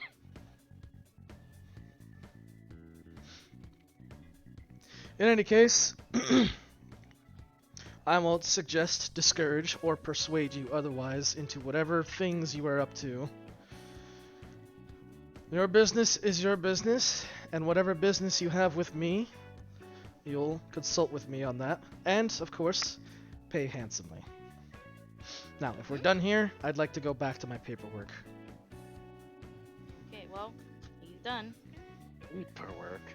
Go ahead back to your paperwork. Paper. Leave him. Paper. Paper. Papers, please. It gives you a shitty hand-drawn ID. Hits denied like 4 or 5 times of the fucking thing. Deny, deny, deny, deny.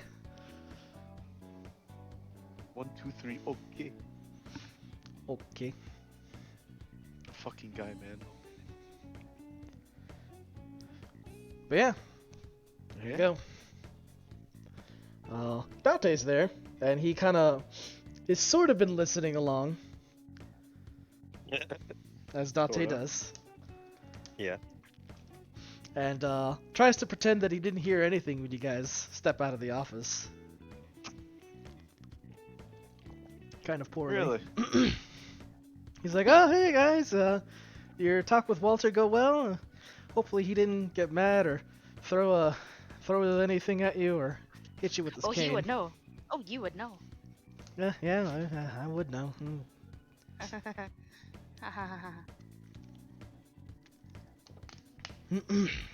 Does seem to be in a better mood.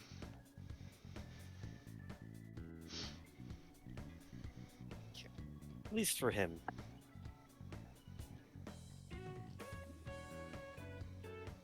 But Passive Yeah. has a good mood, Walter. Well, that's good. Yeah, see, I told you Walter was in high spirits. Yeah, high spirits. Yeah. Yeah. Oh, glad you managed to stop by. And seems like he's even his good mood persists on even through his work. It must be a good day then. Anyways, was there anything I could help you with, or anything you were looking into? After all, we are a detective agency, and a good one at that. Haha. I'm okay. I'm good. Did Vico ever get back to me about that one place I asked him to look into? Which place? That mansion place. Oh, for the samurai? No, the one from Yasha's dream. He had not. Okay. He's well, gonna go never now. mind right He's gonna go now. Okay. Then no worries right now. Yeah, because you guys had just gotten into that fight, Yeah, that's true. Yeah. so Perhaps that's gonna one be day his we'll to-do list. We will Take actually his come to time. these people for like their job, and not just whatever random shit we have to ask. Yeah. I mean, yeah, it's what They it's only part of his exist job for is us. to help. Help me. Yeah, but you know, Help. he'd like it if he was given an actual detective job instead of just like advice. You could also ask Walter and Date on it too. Good. Good. But I would like to hear more first before it's anything else. Is it even real? It's real, all of it. Oh god. Han Solo, no. Han Solo. It was a movie. I can't God. do that fucking voice like Vinny can. He does it really well. He does it. Yeah. He can do that growl like really fucking good. Maybe he is Han Solo. Who knows? Give me the creature. Fuck. But yeah. Sounds good. Very well. With that, I guess your things are resolved here. Yes. Correct. Alrighty. Where to next, guys? First, when we are safely away from their office, I will turn to Morgarin. Should we be expecting a third rescue? Mm. Nah, man, that fucker can rot. uh. We're gonna be rescuing the entire fucking prison at this rate. uh.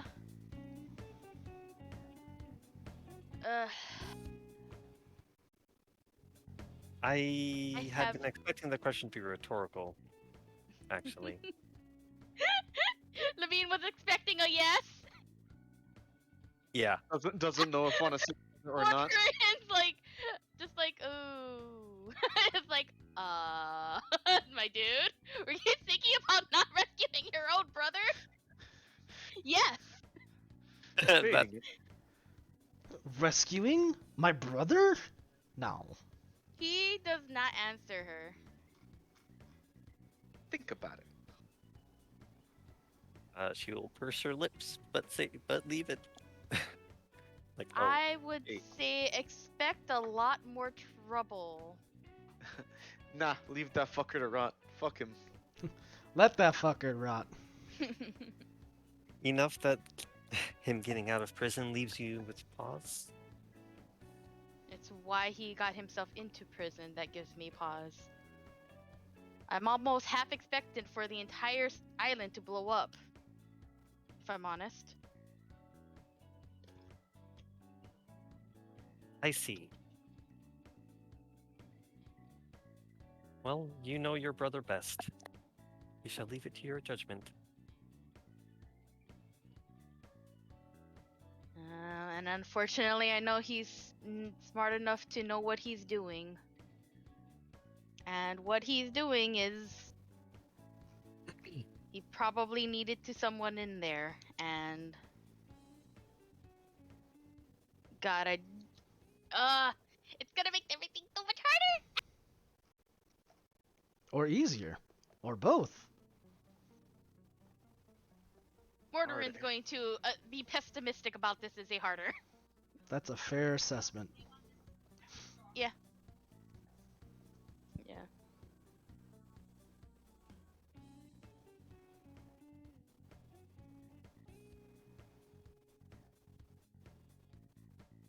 Well, either way, he's going to probably break out of it himself. If there's one person that could probably break out of Blackrock, could probably be him.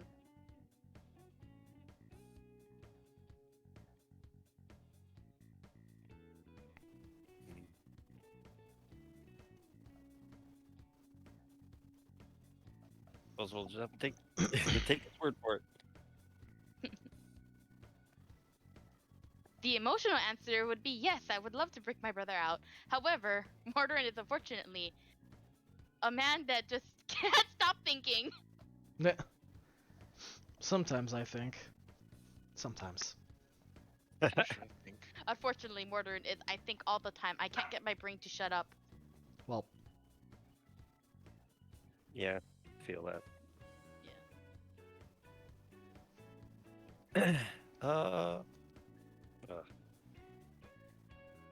I think I always cooperate anyway. No cooperate. It's really not wanting to, not so much. I think heirs. I think it's just heirs. Yep. We want to get this show on the road. This road on the show. a. So we will confirm our deal with her.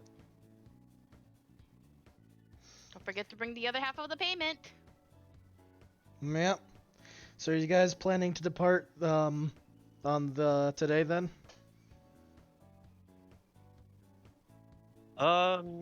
Maybe. Is it actually? Is it what Brosnov cycle are we in? Are we in Brosnov day or night?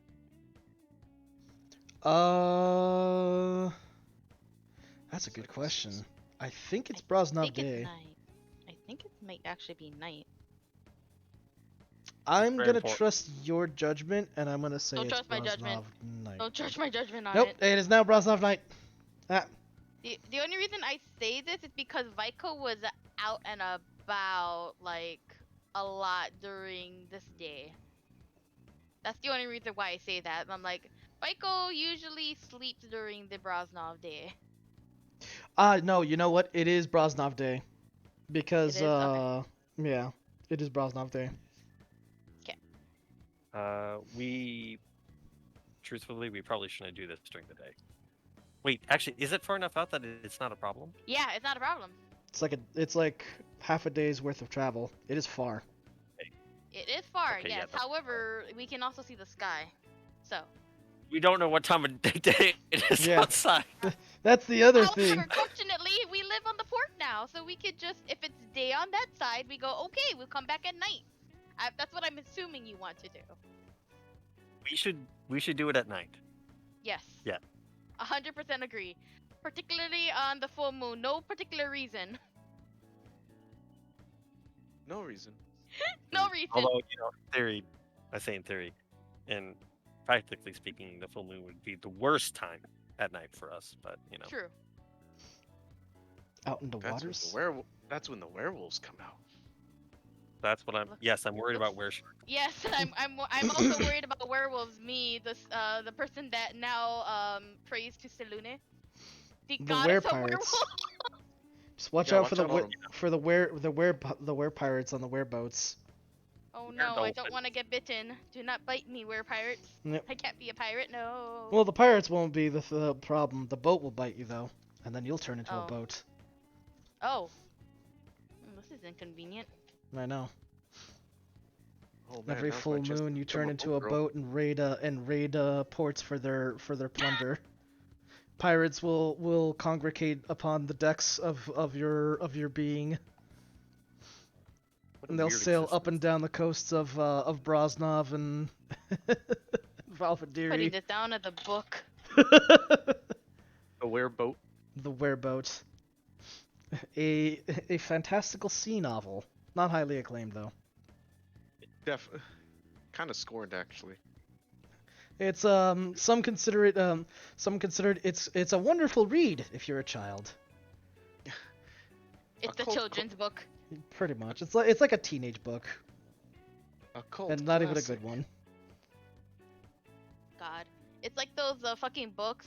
They're like $2 on Amazon about my girlfriend turned into a velociraptor. Or the fucking God, the Chuck Tingle novels. All Yeah, the Chuck that's Tingle what novels. That's what I was referring to, but I didn't want to say it. God. God, I can't believe Humble Bundle actually had that as a bundle. I mean, They're legendary. they're a meme. They really are. And memes You appeal can to sell gamers. But yeah, Anyways, if it's an actual nighttime, we can go. Yeah. Well- Let's get back over there. See what time it actually is. Yeah. you can definitely meet with Eris and wait until night if it's daytime. That would be the plan. Yeah. So, you make your Mordor is way kind of towards. You make your way to the port, and you meet with Eris once again in the same little shack that you first met with her. And she, of course, puts on a big smile and is like, "All right, I was half expecting you guys to get cold feet and not even show up, but looks like you're still committed to this. Now, That's can you right. pay for that commitment?" Who was paying Wait. for that again? I forget. It's you guys. I am. Okay. Okay. I have the money. Cool. Which would how much was it going to be? I don't remember. Was it 1,500? 2,000? I think it How was much money was it? 1,500. I think it was 1,500. I only remember us being like, it's gonna be this much, and we're like, got it, we can do it right now. And she's like, whoa, wait, hang up. This hold way. up. You pay some now, you pay some later, because, I mean, can't have you guys drop. It's not fair if you drop all the money and then split and not do it. But also at the same time, I don't want you guys making this job and then Making light of it. yeah. So was it half of? I think it's 1,500? half of 1,500 if I remember correctly. I So didn't. We paid $750 already, and then $750 now. Got it. Got it. Math. By the way, is it actual day at the moment, or is it actually night? I'm gonna say unless you guys want to do something prior. I do. Okay, cool. I do. For brevity's sake, I was just gonna say y'all can either do something and then wait out the day, or yeah. As I was gonna be like, do you guys have anything to do? Because Do it now, I do. and then it'll I be still and need you to guys do will my little depart. short sessions. And I Okay, don't have much time to do them. do your thing.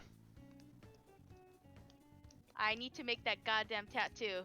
Yasha, I hope you can keep still for like 16 hours for me, okay? Sure. Turns into a rock. Well, I mean, if you need 16 hours, you'll have an entire boat ride for that.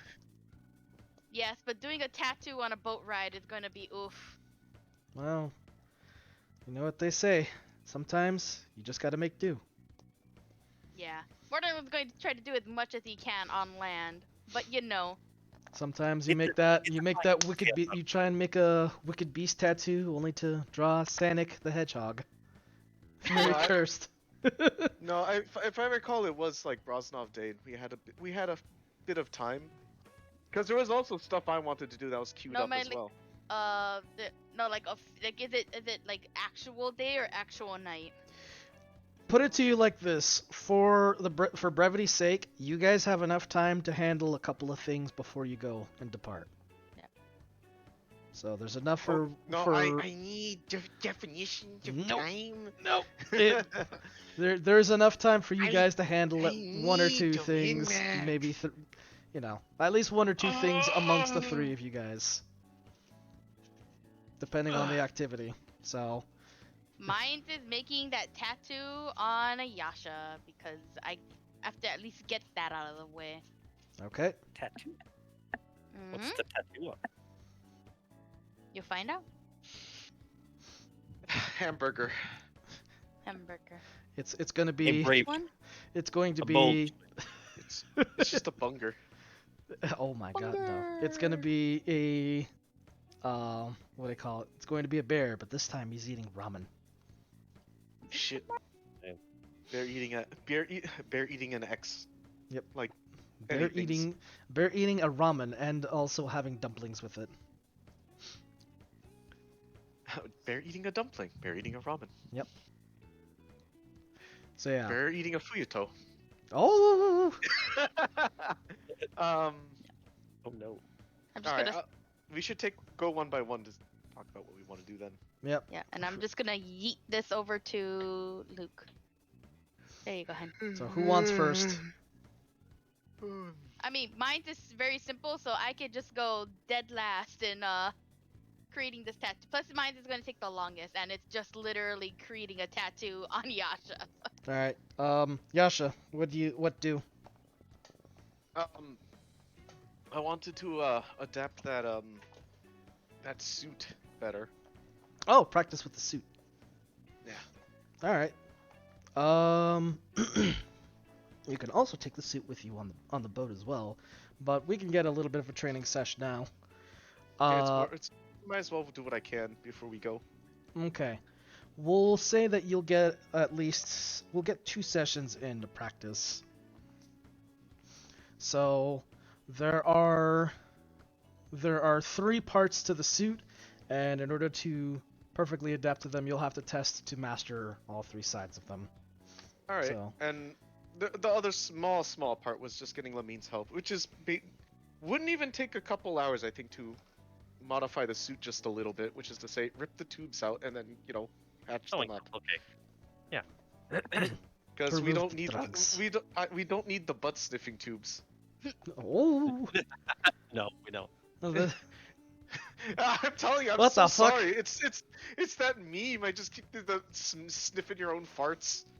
Bruh. That's the ghosts are just sniffing their own farts. It's that stupid meme that's stuck in my head. I And hate it.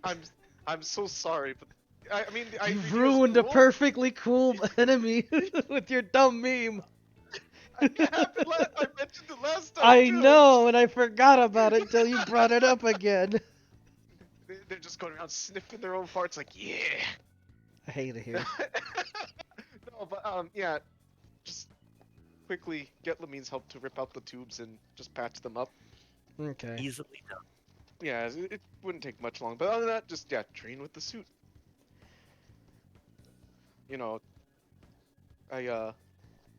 Nah, you know what? I won't even mention it. But yeah, training with them. Okay.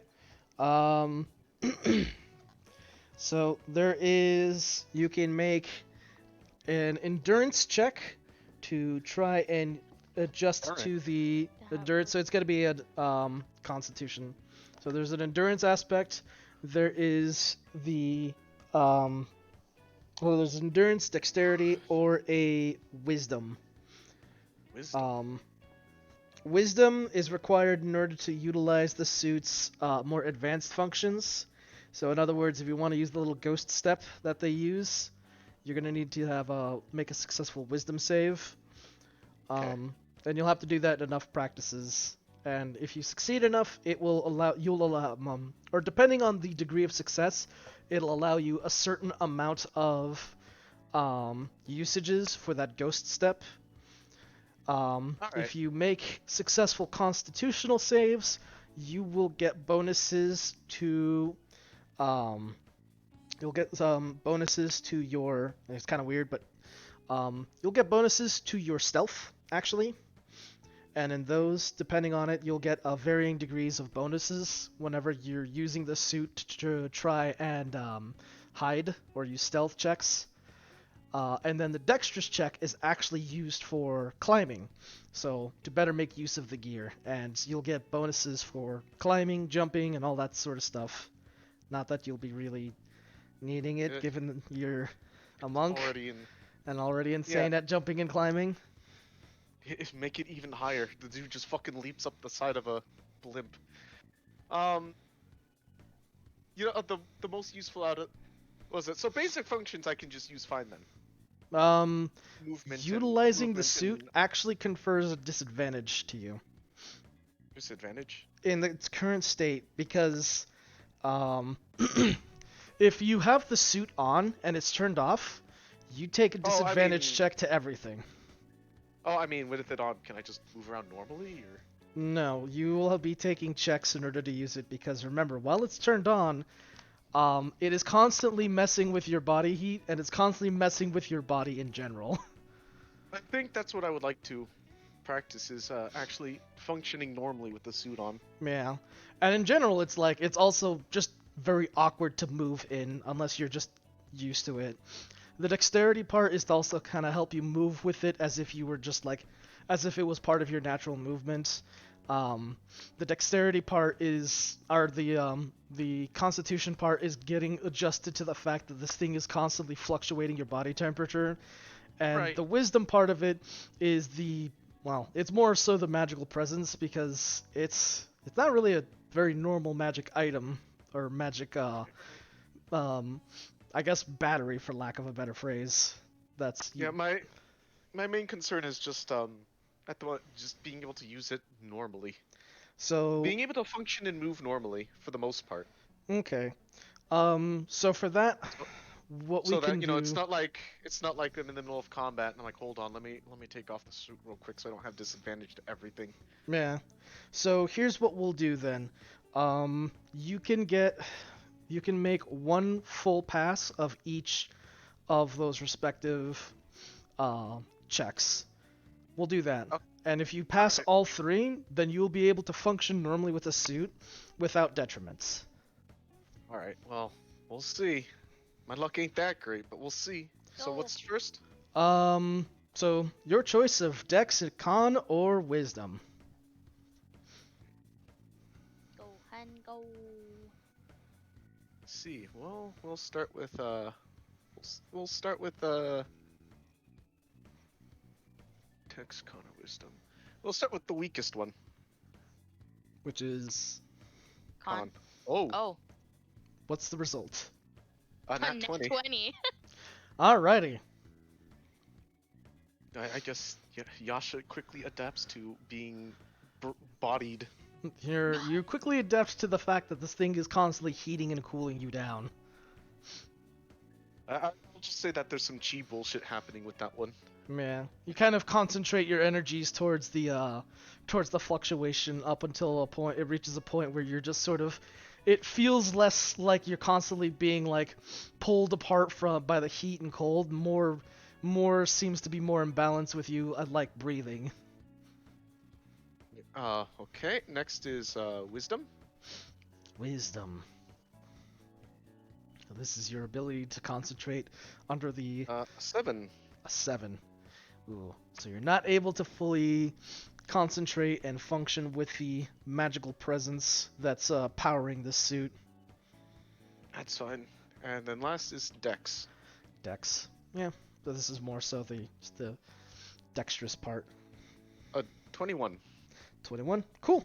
You're able to just sort of get more and more comfortable with the frame around your body.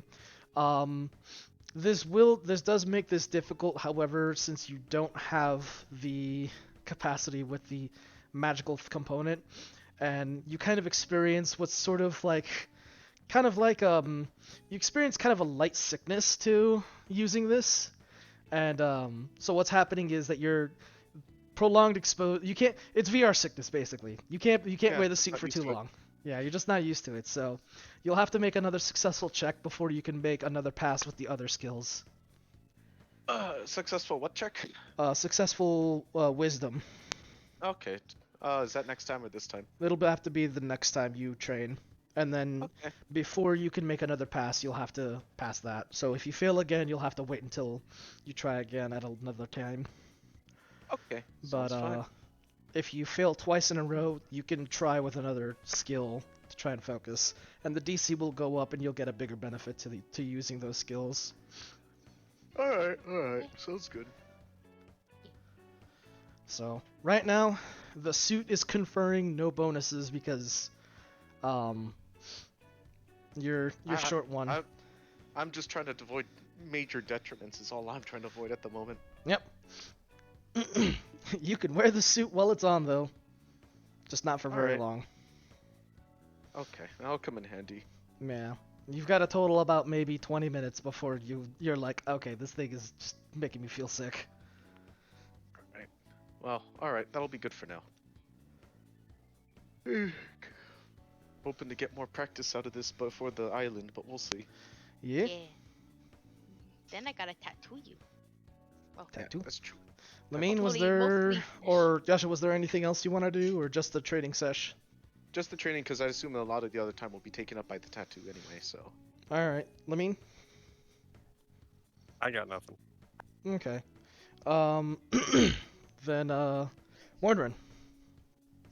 you know what? Hold up. I have an idea. Boss, Oh. would you allow me to shorten the tattoo time if I ask for Lamine's assistance? She's Oh. fucking covered in them. Come on. Well- She didn't do them herself though. Yes, I know, but she would at least like be able to help him, like just, you know. Mordrin has never had a tattoo before. Just like, okay, Mordrin's never given how a do I tattoo. not kill Yasha with a needle? It's, You'd have to it's just poke him with the ink stick. if like it's technical assistance you're asking for, sure. Yeah. Uh, It'll be more she's technical not assistance, cause she's not an artist. yeah, Mordrin is good. Good. This works out. Her immediate worry is like I'm like I'm not gonna. I don't know what I'm doing. Mm. Yeah. These are funny. Mordrin, who had probably spent at least time before like actually working on Yasha, reading a bunch of things on how to tattoo a person. Just like I have the knowledge, but I don't have the practical skill yet to do it. I mean- But short on Yeah. time. I guess it's not entirely true that me saying that she's not an artist. She does needlework, just not that kind of needlework. Yeah. It's a You know different what? kind I of need to needle. kind You want me to sew up a wound? Gotcha. You want me to poke ink into someone? Don't know what I'm doing. Yeah.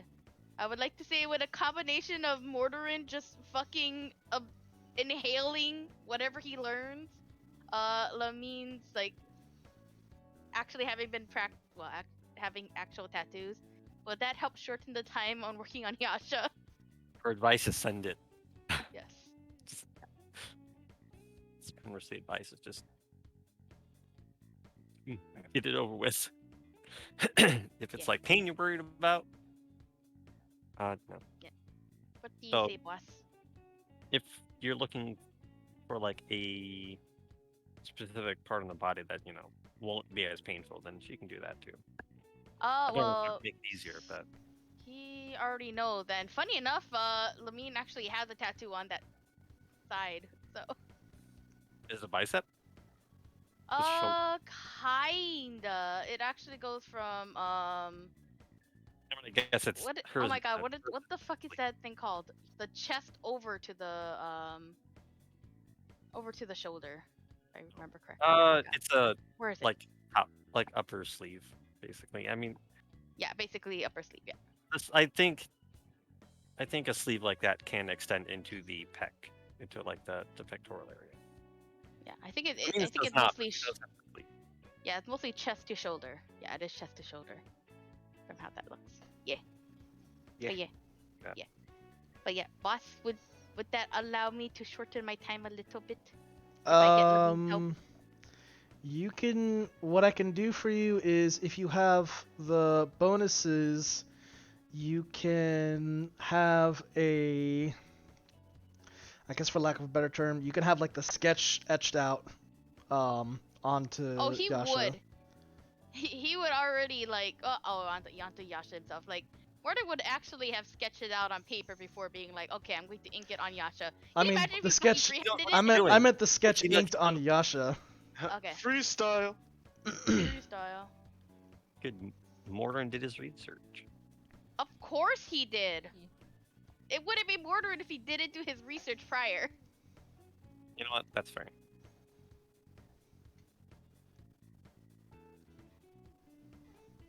But yeah, That is very fair. but yeah. If Lamine wants she could just help Mortar and make a tattoo on Yasha. I'm also just gonna be watching, to be honest. But you know, You'll be able to get, for the most part, like I said, the sketch on Yasha's skin and parts of the tattoo, but you won't be able to get the whole of it. Yeah. Depending on the roll success that Lamine Oh, gives. gosh. And if it's a technical side, it will be either a wisdom or intelligence. If it's more on the technique side, which is not necessarily Nope, technique is not necessarily on Mortar. actually applying it, but advising the technique, then it's Yeah. it'll be something more of a dexterity side. Nah, it's definitely more technical. I think Mortar would be like, okay, like I just need to know like pressure and things like that. Like I've read it in a book, but there's something called applied experience versus read Mhm. experience. Well, he's Lamine, he's a novice tattooer trying not to fuck it up. Yeah. well, go ahead and give a wisdom or intelligence check, Lamine. 19. Oh my god, 19? my mom activated our alarm. Uh-oh. Alright, the alarm has been You activated. hear it? Weep, weep, weep.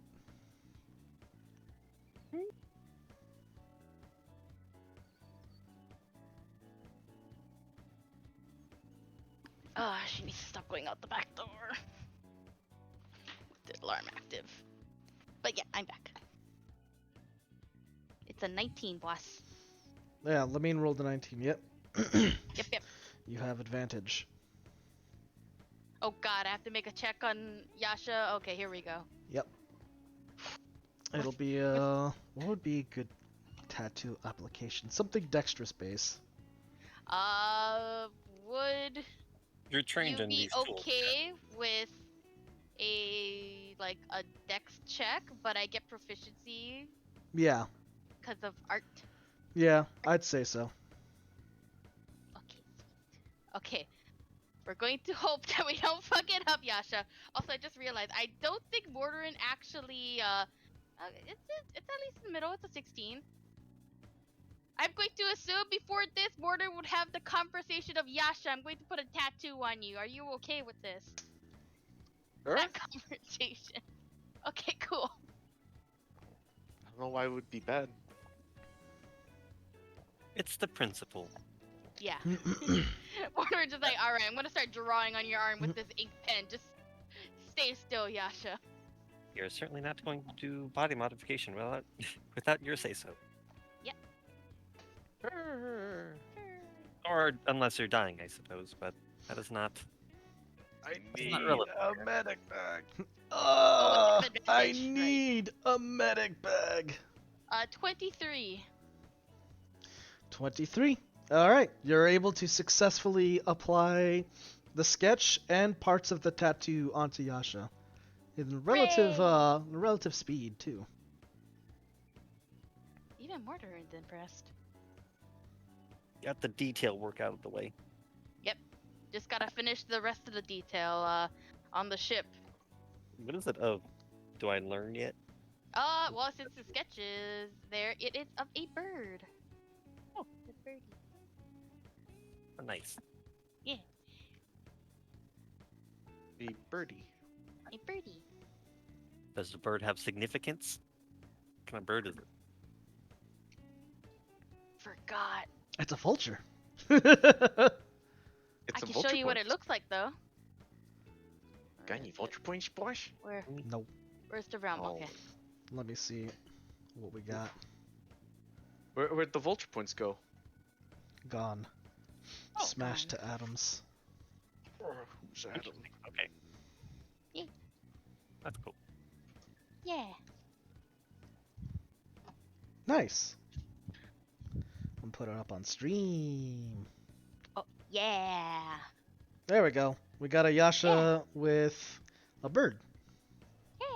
Magic Yasha tattoos with a or bird. just like a tattoo? Yasha would have chosen it because I had Luke choose what it would be. So.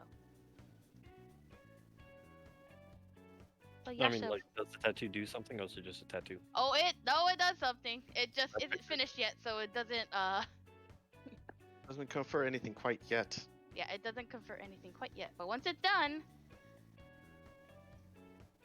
yeah, I already gave Luke which tattoo I gave him. Nice. So let me tell you, when Lamine sees the needle just disappear, she'd be like, "Wait a second." Wait a minute. Okay. Magic. Hold on. But then again, Lamine is smart enough to know that Mordorin isn't just like randomly like, "Hey, I need to make a tattoo on you really quickly," just for to be like, "Oh, he just wants to get his art stuff, Yeah. artsy stuff You just out felt, of there." you just I felt mean, like It's for a reason. I mean, like myself, assumes it does something. Mhm. Or I had it assumed it does something. I was just asking it to make sure I wasn't. Yeah. So mistaken. Yeah, it will do something once it's complete. Bork. Work. Bork. It Bark. summons a dog and it barks. Just that's it though. Just a single bork. Yep. Yep. All right. Is there Well. anything else you guys want? Unless you're letting me complete the tattoo. No. Not much else. Very well. And with that, you meet with Eris. You pay her, and then she says, "Good. Good. We'll be Good. on our way then." Let's go.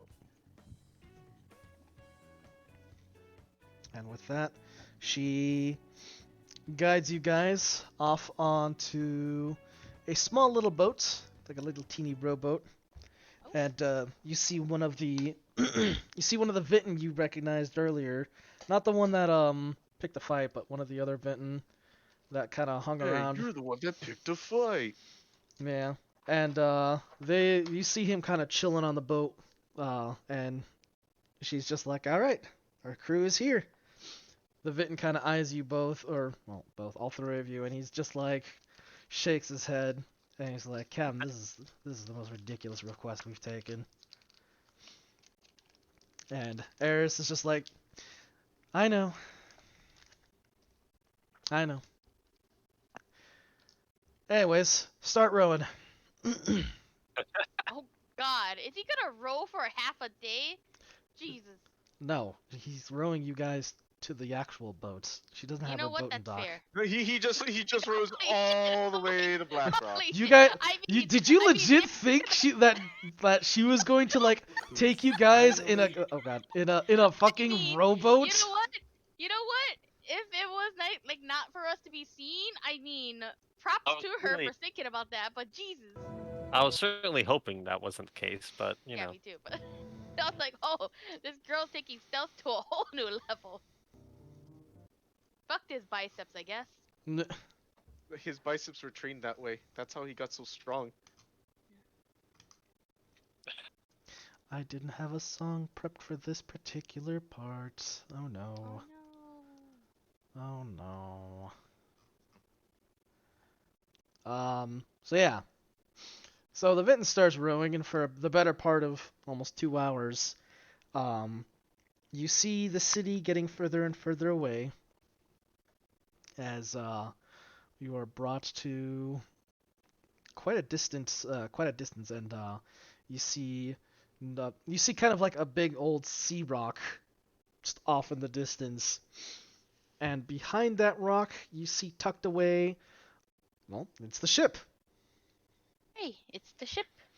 and it's quite a sleek looking ship, and you can hear the sound of of sailors laboring, cleaning, and the ship is actually kind of like, it's not even in the water proper, it's actually hanging up a little bit. It's chained up to the rock a little bit, and it's actually kind of lifted slightly. And you see what's going on underneath the ship is there's sailors that are like either hanging from the boat on ropes, and they're just scraping off and cleaning the undersides of the ship, or other small boats that are just sort of like well, there's a couple other small boats that are just being used, and the crew is just literally standing up, reaching up, and just cleaning the underside of the ship. And Wow. yeah, And she checks in and she says, "All right, what's the status?" And one of the crewmates kind of turns from their scrubbing and scraping, and they turn. They see, and like, Captain, we're we're almost ready. We're almost ready, ma'am. She's like, "Good, Captain, look! good. Bring us up, and we'll launch as soon as things are prepared." Hey. Let's see, where is the Start panicking. Captain, look! Captain? Look! Yeah? Oh, no, no.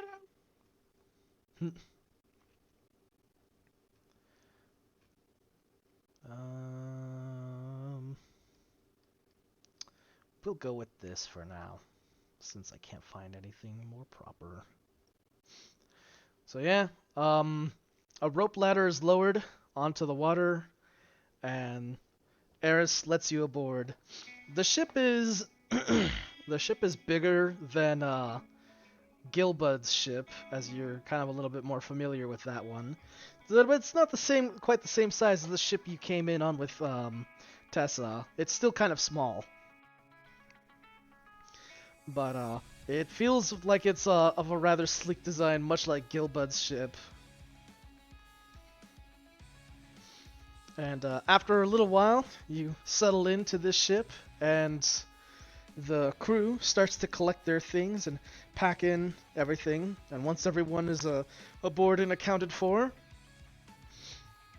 the ship is launched and drops into the water with a loud splash. Eris calls upon her, crewmates and says, "All right, gentlemen, we are setting sail for Black Rock. Prepare yourselves. We'll have a nice quiet drift, and afterwards we'll be re-entering sometime closer to the dawn sun."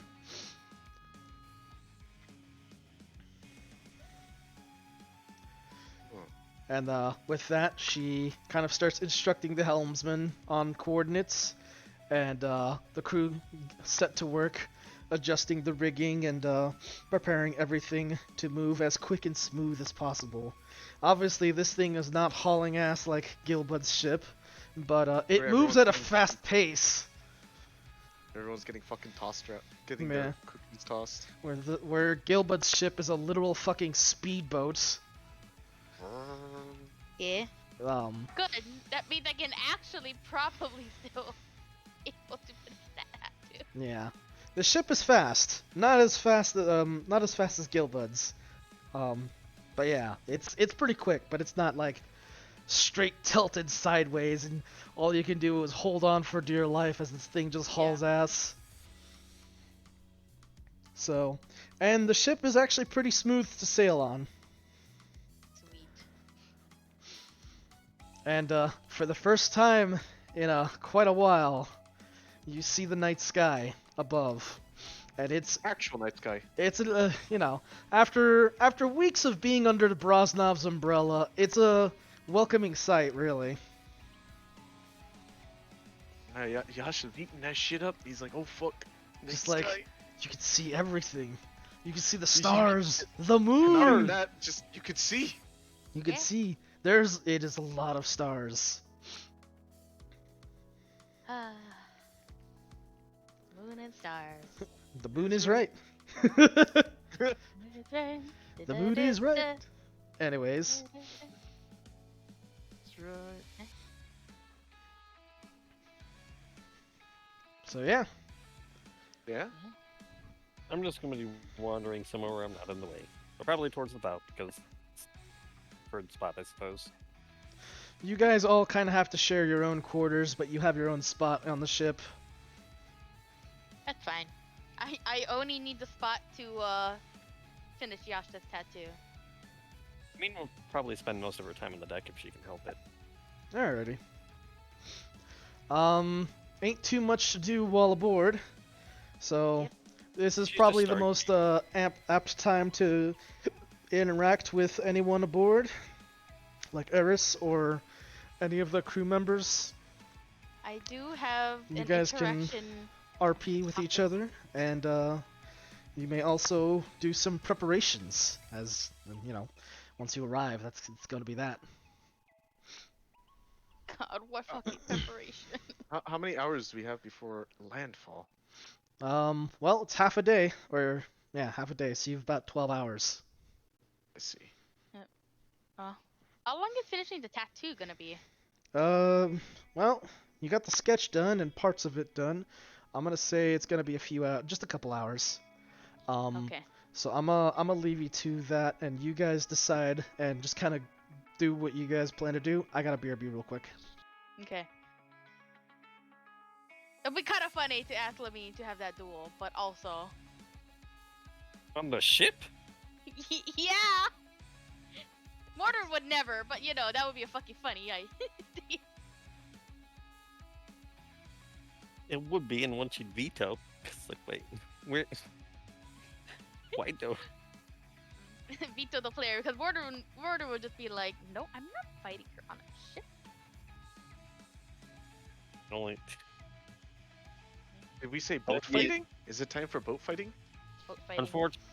I say unfortunately, or I would say unfortunately, maybe fortunately. Could only think of that scene from the Third Pirates.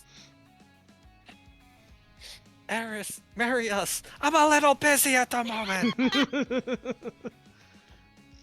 Is this where Mortar He's like- confesses his love to Lamine? I'm Question back. mark? Everyone question marks, even Mortar and question marks. Actually, I've no seen one it, would though. question marks because no one would be surprised. Only Mortar is screaming. Everyone knew that was coming. What? Joshua was Get already the- prepared for the wedding. He's already there. God. Let's start with that. With like, I don't know. That scene is great. Yeah, that scene is great. I don't know actors very well, but the guy who plays Barbossa is top notch Yeah. in like just in Barbossa in general. But that scene in particular is so good. But then he does it anyway. Yeah, he does it. Yeah, As he's murdering people. Because Barbossa is the man. A beast. An absolute monster. I do know at some point, Morden is going to try to be by himself somehow. I mean, he's gonna try his best to do it, but it's a ship. Good luck not running to anybody. If he has to, just in his room. He is going to pray to. He promised he'd do it. So here it fucking is. Does Morden even know how to pray? He does. He definitely 100% remembers all the prayer. He's like, God damn it, it's all coming back. I hate that Sunday school was pressured into my mind. I hate Sunday school. I hate Yeah, Sunday me. school. It's like when I return to church once a year, and I'm like, God damn it, I remember all of the songs. Dang. That's Mordorin. I mean, realistically though, it's not the words that matter. True. Bots. I hate Sunday school. I hate But Sunday isn't school. does he remember prayer? It's does he Come have on out the and pray to Salune. does he have Does he what? does he have the faith? That's the real question. He's not gonna restore it overnight, but he's gonna fucking try. He's like, okay.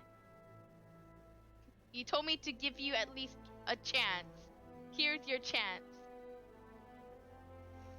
Well, you offer up a prayer, and while it doesn't seem like nothing's really happened, you do feel like you've at least put in some semblance of an effort.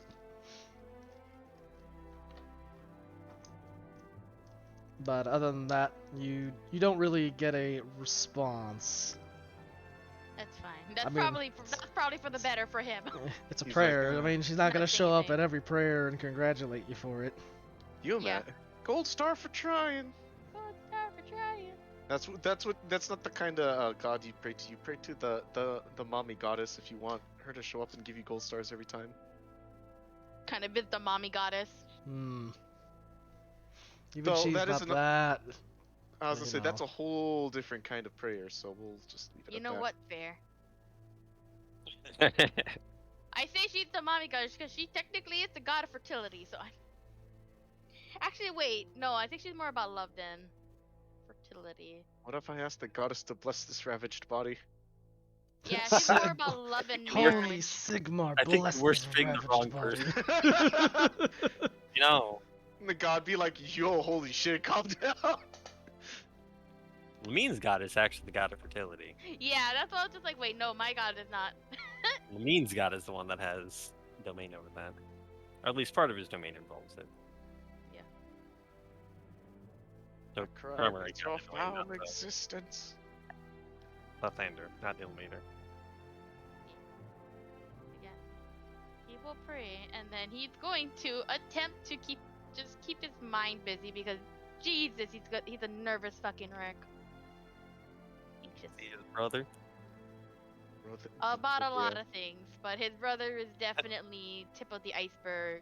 So Mordred is going to do his best to keep it away from his allies, just because he knows that he's a nervous and anxious mess. He doesn't need to share that shit with the rest of them. Me just chilling on deck. Yeah. Chill on sick. You know, taking advantage of an actual nice boat ride and not the Not the Yeah. not the rather thrilling. not the You're- Hollywood Studios ride. Yeah. Mordred is going to make this opportunity to keep her nice boat ride by not being anywhere near her. Oh, Mordoran. Mordoran. He knows that he's a little anxious little ball right now, and he doesn't want to share it with others. Cause that's him. He's a baby. That's He what is a Mordoran- baby. What He's a baby. Mordred, the baby. I would say Yasha would train, but honestly, he's probably enjoying himself too much, so maybe Yeah. Plus, he had like a few hour session of sitting there with Mordred just concentrating on his tattoo. not. That doesn't bother him at all. Him remaining in one place does not bother him. Mordred would tell. By the way, Yasha would know what the tattoo does. just FYI. He's like, yep, I enchanted that tattoo to be able to give you stuff. Here it is. Unfortunately, Does this ship got a prow? Yeah, it's I got a would prow. hope so. How long of a prow? It's not very prolonged. Oh. It's like maybe like I'd say it's like maybe 10, 12 feet. Yasha gonna sit at the edge of it, You can do this. like Hope you realize. the very tippy tip, and kicks his legs over. Yeah, you're gonna stand on the side with all the acquired chests and play on your instrument for he's a jolly good fellow. Yeah, while we crash into another boat. Yep. Just a schooner just rams into the prow, and then Just- the two pirates aboard start screaming expletives at you while trying to blunderbuss you. What do you do? What do you do? I kind of miss Sea of Thieves. You gotta get back to it. We Just could so you know, play Mordred after has this session. proven to mean that he can do tattoos now. It's true. He can do it Like- now. Hi emojis. Oh, it's a too? Hot damn. And if you want guidance on designs, you could just ask Yasha. It's not like he's proficient in calligraphy. Yeah, It's true. the man is also an artist. Yeah. Just more flowers. More flowers. More flowers. What about more Oh. flowers per flower? Where would you like those new flowers? Oh, I don't know. I already know where she'd get them. Oh boy. I can't tell if it's a oh boy or oh boy. No. Maybe later. Maybe later for Mordred just hears the request for a new tattoo from Lemmy. Like, oh sure, where? I suppose that depends on how Mordred feels about backs, I suppose. What can I fish out of these seas, boss? You just start fishing. It might be a little difficult to do fishing at the speed you are going right now. Oh, it's Nah. flash fishing. He's trying to catch the fast fishes. Oh, Gotta catch the fishes that go fast. yeah. I'm sure that's a D&D thing somewhere. You have to move your boat at a certain fucking high level speed to catch these fish. It's Gotta, the only thing they'll go for. gotta God, catch what some fish was fast moving it? fish. I mean, yeah, there's barracuda. I They don't would think- go for fast targets. But there is like certain like fish that do go for like, oh, this fish is running. Catch up to it with my speed. Make sure to bust out Uh, your rifle to shoot it when it gets close. I brought my fishing Glock. Good. Mag dump every time I see the tuna. Yeah. I can see Yasha doing that. He's just chilling on the front of this boat and just whips out a Glock and just dumps the entire mag in the ocean. Then pulls out a tuna. Dives Missed in, it. pulls out a riddle tuna. Let's see. Good. You just need to eat around the bullets. just don't miss. Forehead. Just easy. Here, it's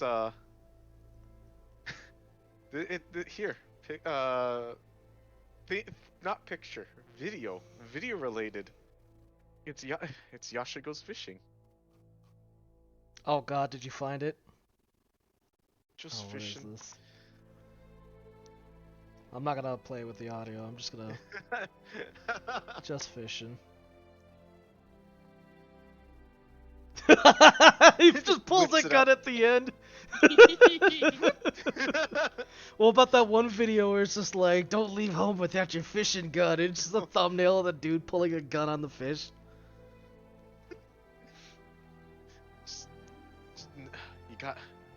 You gotta take care of it. Yeah, sometimes you just blast the fish.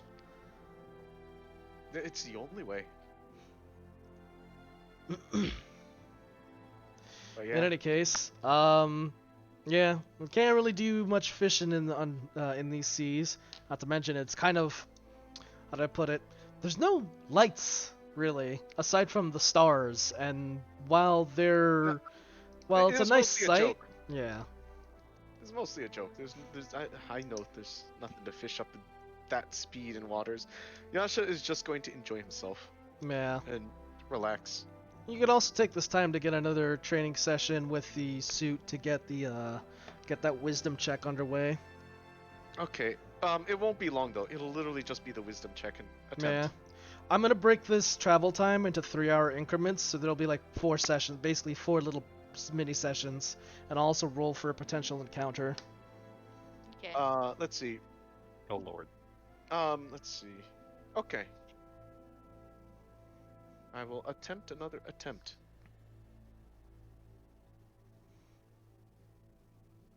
A 22? Much better. A 22. You pass. You kind of. I guess sleeping on it or resting on it made him think about it. Yep. You get a little bit more training in, and you're able to adjust better to the suit. Now you're able to kind of work through the suit's entire capacity. However, your ability to use that little ghost no-clip thing is still As very a- limited. I want to say, as a character, he probably is less focused on the fancy aspect. I'll be honest, he's probably less interested, as much as Lamine is interested, he himself, not very interested in the majority of the special functions of a suit. Okay, so you just want to You- use it just to kind of have it, not really utilize its the advanced It's an functions. emergency ability. It's- Okay.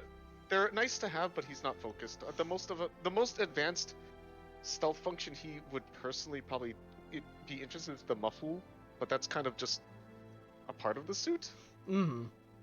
So it's- To use it more to a proper effect, you will need another pass, specifically under the con checks. Because Yeah, right but now as it's of- conferring no bonuses to you. Yeah, as of right now, he's just happy to. He would be happy to be able to wear the suit without it fucking him up, if that makes sense. Yeah. That is his current goal, and he's also in lieu of that, he's also currently not interested in the special abilities of the suit. He's just like, oh, these are Okay. cool, but I'd rather just be able to. Right now, I just want to wear this suit without vomiting. Mm-hmm. All right.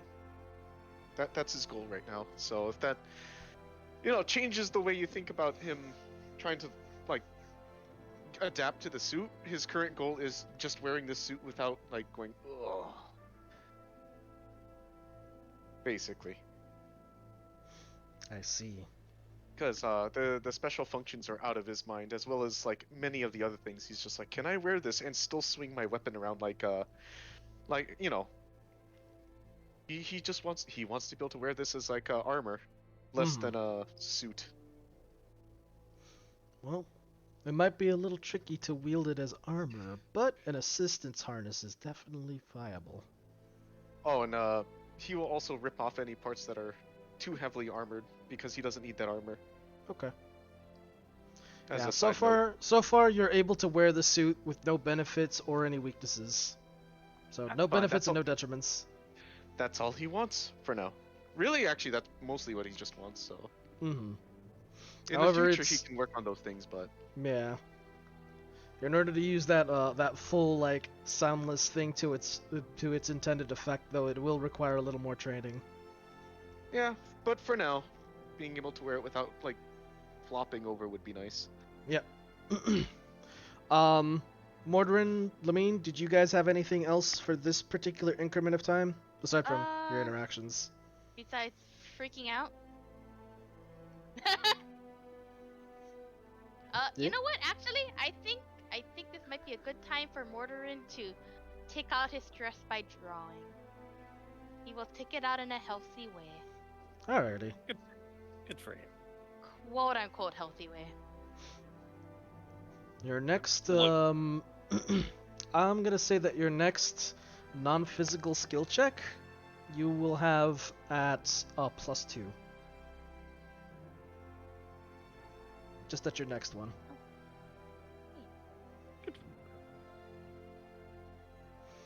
Hooray. Lamine?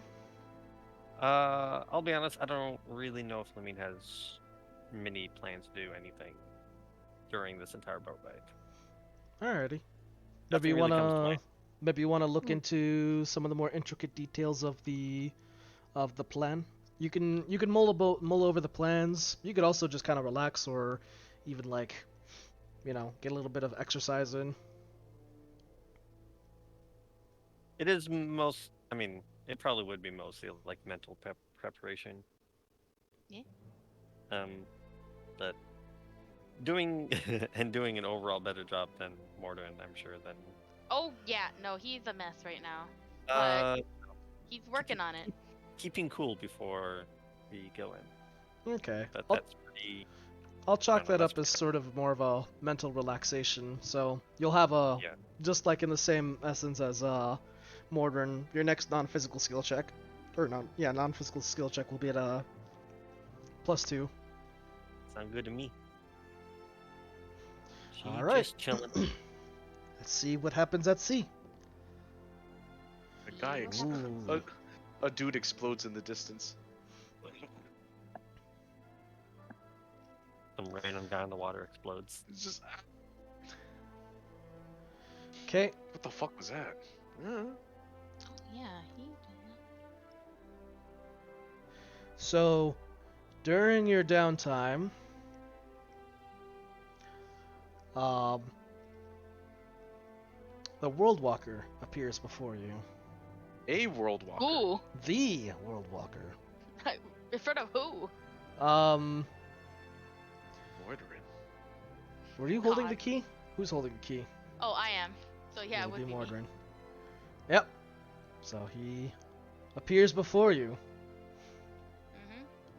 Mhm. He seems a little bit distressed, but he kind of relaxes as he materializes good. before you. Join the club. And he takes a brief moment to look around and kind of understands what's going on very quickly. He says, I see you're taking the next few steps on this journey. Mhm. As Mordorin takes the picture he was working on and just completely rips it out of the book and just crumples it. Yep. Doing that part. Yep. Very well. You had called upon me earlier. I was not able to answer. But Now, in my capacity, I can. Oh, good, yeah. Let me think about that. Yeah, this is great. Uh, are you aware of a dream that befell all of us by any chance? The comet. Why the Yes. comet? I saw it too. Okay, good. I guess. Wow, it's a mass hallucination. Yep.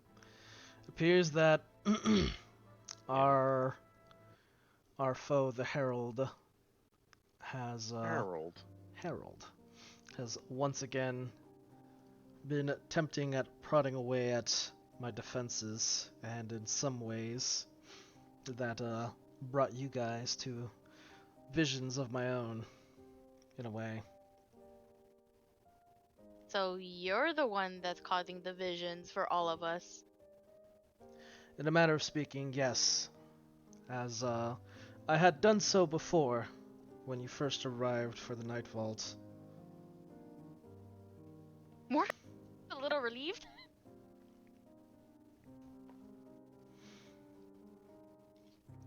The visions you bore witness to, the very comet that streaked the skies, all were past memories and visions witnessed in a age long before your time. However, certain thoughts and aspects of what you bore witness to in that dream weren't necessarily past, but more so present concerns. But I will trouble you no longer with those. Not at the moment. I suppose you have some questions regarding this. Do we have to worry about the shackled man? The Shackled Man is currently not a concern. Good enough for me. Gotta worry about that shit. Put that in the shit I worry about like 20 sessions later. Though he does admit that he himself is not too sure who the Shackled Man is. He sure seemed to know who you were. Indeed. Quite the conundrum. I have no recollection of this man, and yet it seems as I've never seen this man. Yep, I've never seen this man in my life. Well, Look, with I how was many trying to find the World memories Walker. and He looks like this. Oh no! There he Well, goes. He looks with like how this.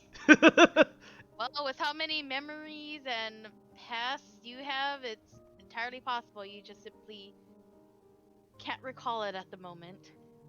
I'm so scared I shit myself. Oh. Oh.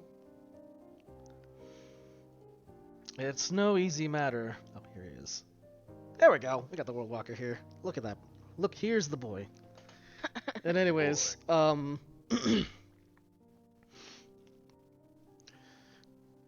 such things as memories, dreams, visions, aspirations, it's much akin to searching through a grand library that has not been curated or tended to in a long, long time. As such, time is often needed, and traversing such a labyrinth of information can be a rather hazy experience.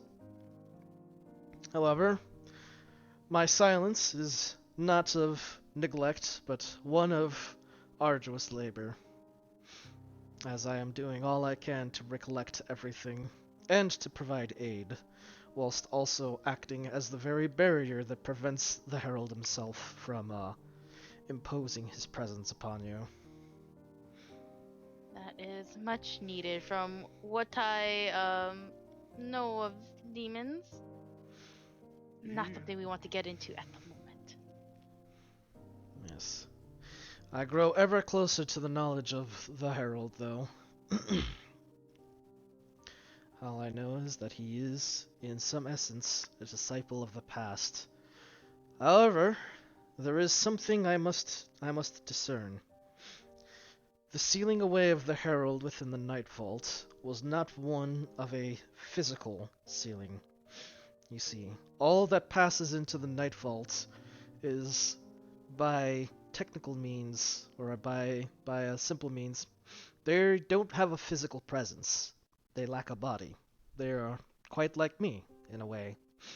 Ghosts, really. However, the very nature of the Herald is one that is both that of a spirit entity, but also that of a physical one. And I have determined that by some means, the Herald has managed to manifest himself as a physical presence, as an actual being, much like you, and less like me. How he's able to have done that is yet to be determined, and every attempt to perceive him has resulted in his attempts has been unsuccessful, as he has at every turn managed to obscure my vision, just as I obscure his. We are in many ways in a standstill on this matter, for the moment anyways. But there is abject evidence that he is able to physically manifest to some degree. You have noted that he has interacted with individuals, and in order to do so, he is able to make physical contact and able to leave an imprint upon them. He has he has enlisted the help of others in order to thwart you at every turn, at least to some degree. So, however he is doing this is by one means certain. He has a physical presence on the realm. Wonderful.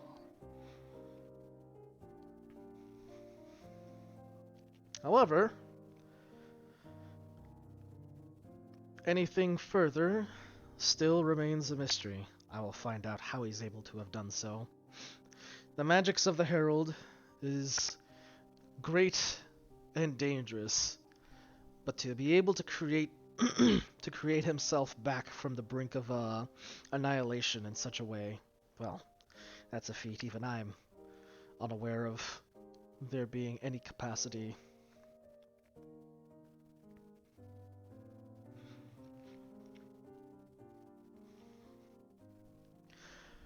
In any case, moving on from this matter, perhaps we should discuss more in detail of, the comet. It has The one been... that struck the beast. Yes, indeed. While most of the memory of it is hazy, I can at least cite an old quote that returned to me in memory of that of an era long gone. Moments during the war in which there was but a brief lull.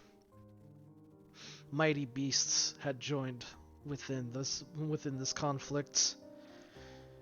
Their own ambitions drowned out by a relic aged even of its time. They say this was the culmination of something greater, of any weapon wonder, or magical item ever created. Used only once, with the sole intention of protecting mankind. They say it was only wielded by the Emperor himself, supposedly, but that was simply a dressed-up lie. But the weapon itself had been in the hands of the man who would rule the Calustrian Empire, but never once wielded. Not until the day the beasts arrived, long after his passing. They say it was forged from the alliance of elf, man, and dwarf. They called it Heaven's Strike. Heaven's word. No, Heaven's Strike. One of YouTube was gonna say that. The very nature of this weapon is that of a danger far greater than anything else. That even before its time, even before it was considered feared, which is why the Emperor never dared wield it himself. For it is said that the weapon itself had the very might to pull the stars down to the realm. And in one fell swoop it did. Brought Can't from imagine that. brought low from the heavens above, a mighty comet of pure blue descended, its teal substance careening straight towards one of the great mountains, and crushing the beast, burying it deep within its rock.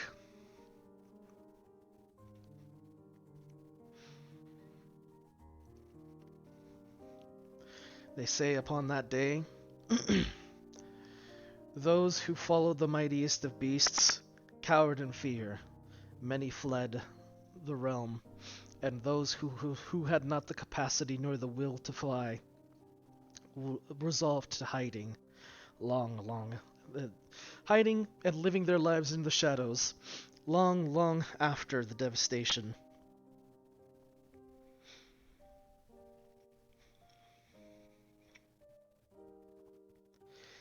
Heavenstrike, while I cannot discern its location, or whether or in any cases of what came of it afterwards, I can discern that after its use, it was no doubt inspired the people of its time to bring about the end of these relics,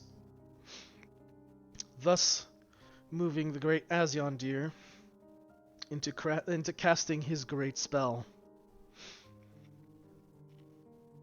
and setting to rest an era of war.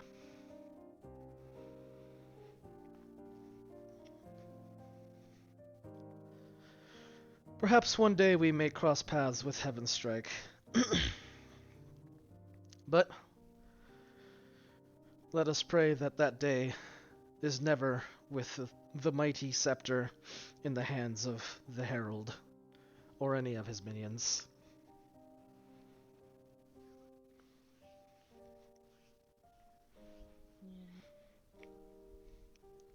Yeah, new relic. Yeah, new relic. Yet another new relic. Yep. This one calls down fucking planets. Cool. Well, it calls down any celestial body. But yeah.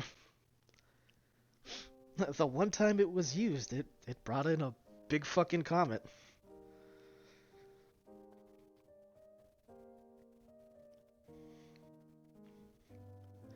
Should more of my memories return on the matter, I'll be happy to furnish you with the information. Perhaps there is some reason the falling of the blue star had arose in your dreams.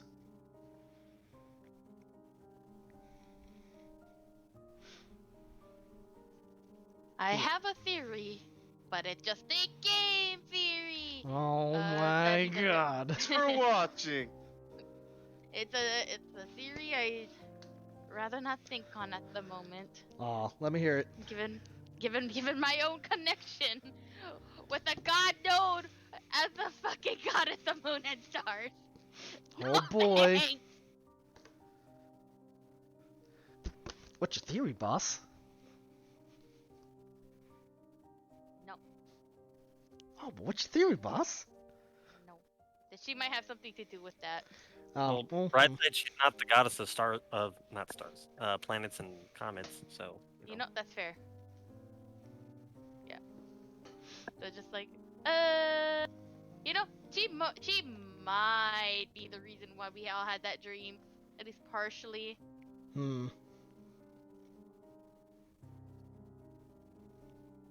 So he's like, I really don't want to put that out into the world. Not right now. I got other shit to worry about than that.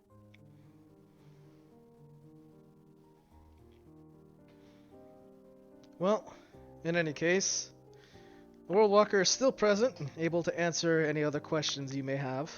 God, what other questions would I even have for him at this moment? Any other details maybe you want to go over? I mean, he is basically a walking encyclopedia. Yeah. He's a walking What? Wikipedia, except instead of hitting the search button, you hit the I'm feeling lucky button. Uh, He's a walking encyclopedia that nobody can edit. Yep. yep. You know what? Because it's been bothering him for a little bit, Border will ask him, how do I put into words what you've told me and about the, at least the dream that I saw to my friends without terrifying them? How scared do you think we're gonna be? You, Yasha was apparently, I mean, not Yasha, what, fucking, God, Vaiko was terrified over pumpkins. Border is just like, oh God, that's what terrifies you? The man's scared of pumpkins. Leave him be. These pumpkins, Yeah, he's pumpkins just are like, very oh fucking God. vicious. How scared does Border think you guys would be? At least enough to be like, oh, well, fuck. Well, the World Walker kind of gives, well, kind of like almost like a sigh, and he says, well, in that regard, considering that I myself have never been in the company of comrades, save for the other servitors, I can't quite say what would be the best means to deliver any such news. I trust that you have the best judgment for you and your own friends to facilitate this. You know them far better than I could ever hope to experience. And while I may know a great and many thing, you know them personally. Have some confidence in what you know. It's not that I don't trust them with the knowledge. It's more like, do I want to burden them with it?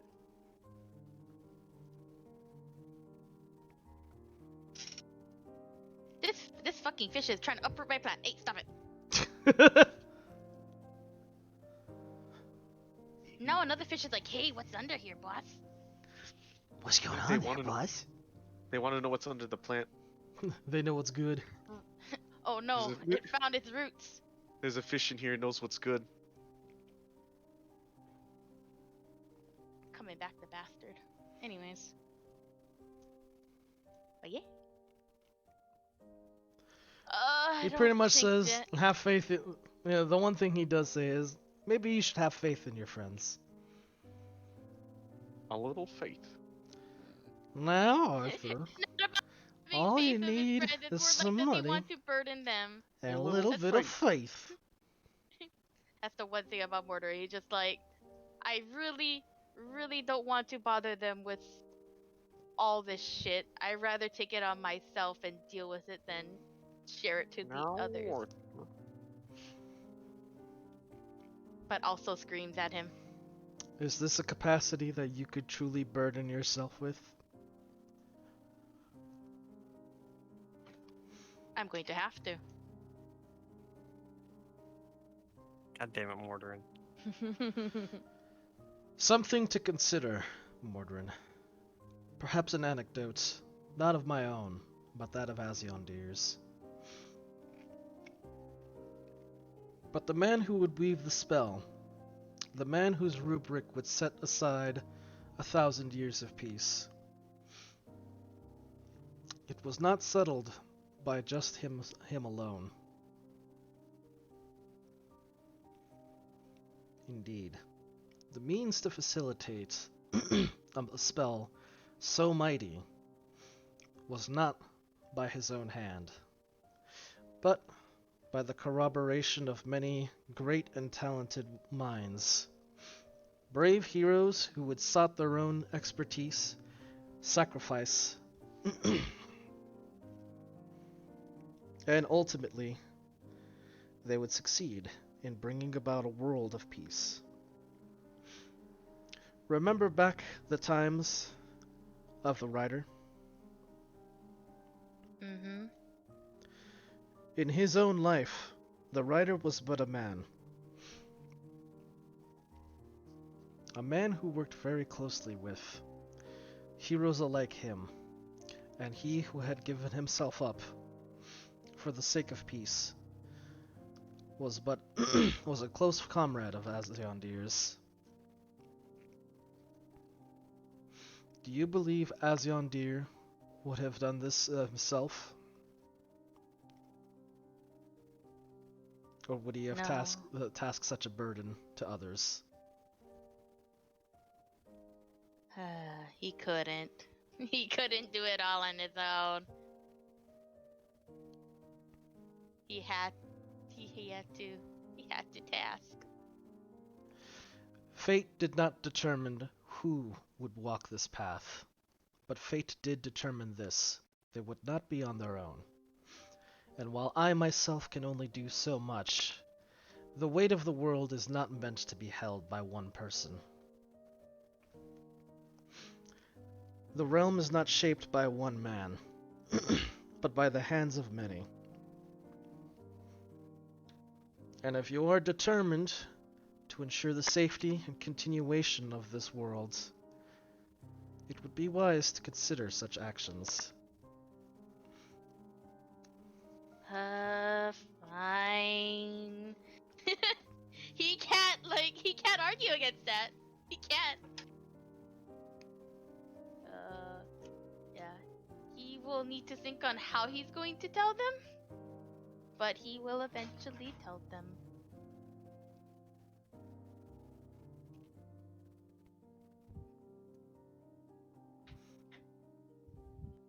I trust you'll know what to do and what to say when that time comes.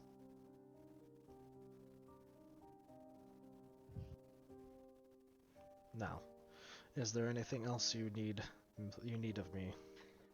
I don't think so. I can't think of anything that I need him for. Nothing on Black Rock or any other thoughts or concerns? You know what? Sure. Sure, on the current mission. Do you know how the fuck we're gonna get off this rock alive?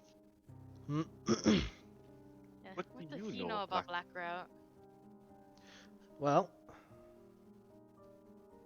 let me roll to see what he knows.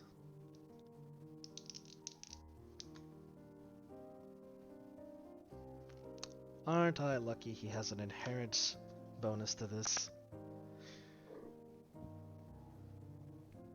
He rolled a low and very high roll because he has advantage. Oh. So he knows quite a bit actually. In my time to observe a great deal of things, there were some truths I was able to uncover regarding Black Rock.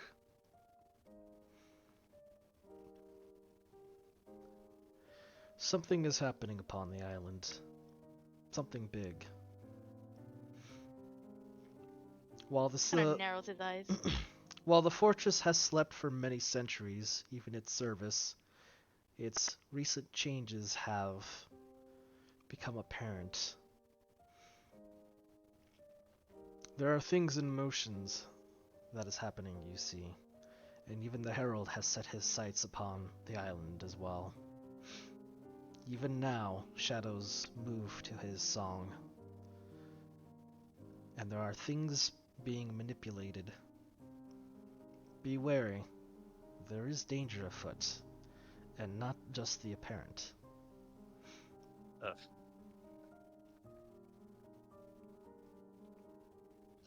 Yeah, that's what I was afraid of with my brother. Okay, great. God.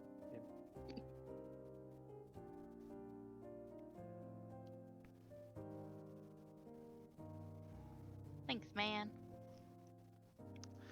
Additionally, do you actually remark about your brother? I think he would have, yeah, just been like an offhand, just like, that sounds like exactly why my brother's there.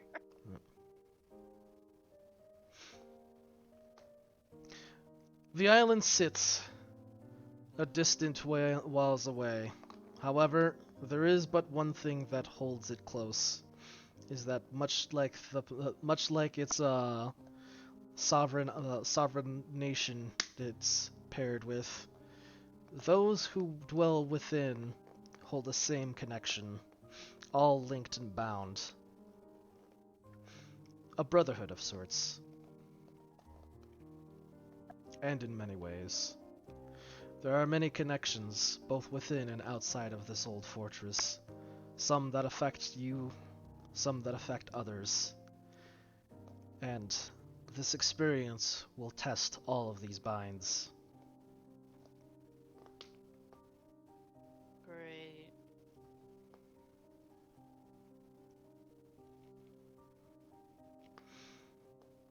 My last imparted knowledge, while hazy I will pass on to you, is was a brief glimpse from one of these prisoners. While I cannot observe the present in a constant state, there are moments of clarity that I am able to gain from the perspective of others sometimes. And in but one brief moment, I bore witness to something. A dark shadow of a being. One who bore 4 arms, and that within that shadow bore a greater creature. It is a creature that does not live, nor is it undead. Bears a heart of iron, and yet holds a grudge older than time.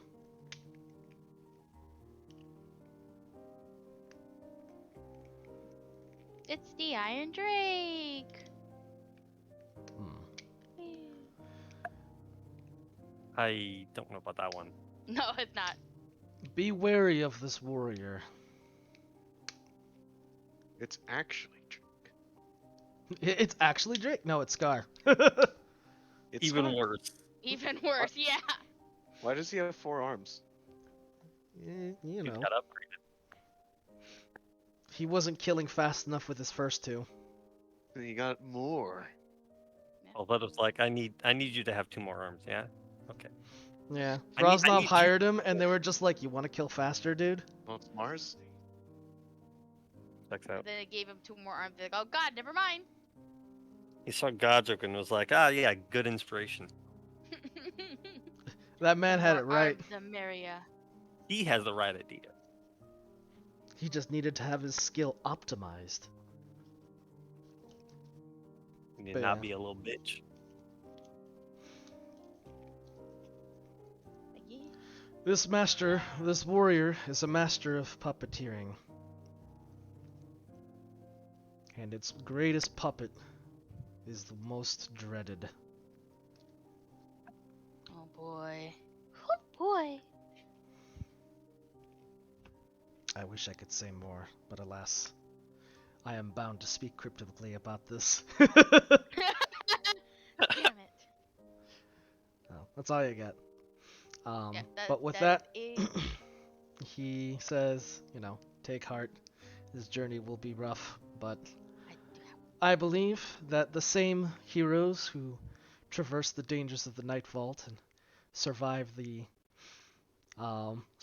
jungles that is the Brosnov streets will be able to survive this hurdle. I will do my damnedest to have us come out of it alive. That's for sure. Indeed. Even if Go ahead. he kind of says, well, even in this brief moment, my powers are waning. I must rest for now. I just had one more question. Alright, this is your last one. One more. It's my last one. Okay. So, he can basically see, or, like, can see kind of the present, but has all these past memories and whatnot. Mm-hmm. Does that include us? I'm assuming it does.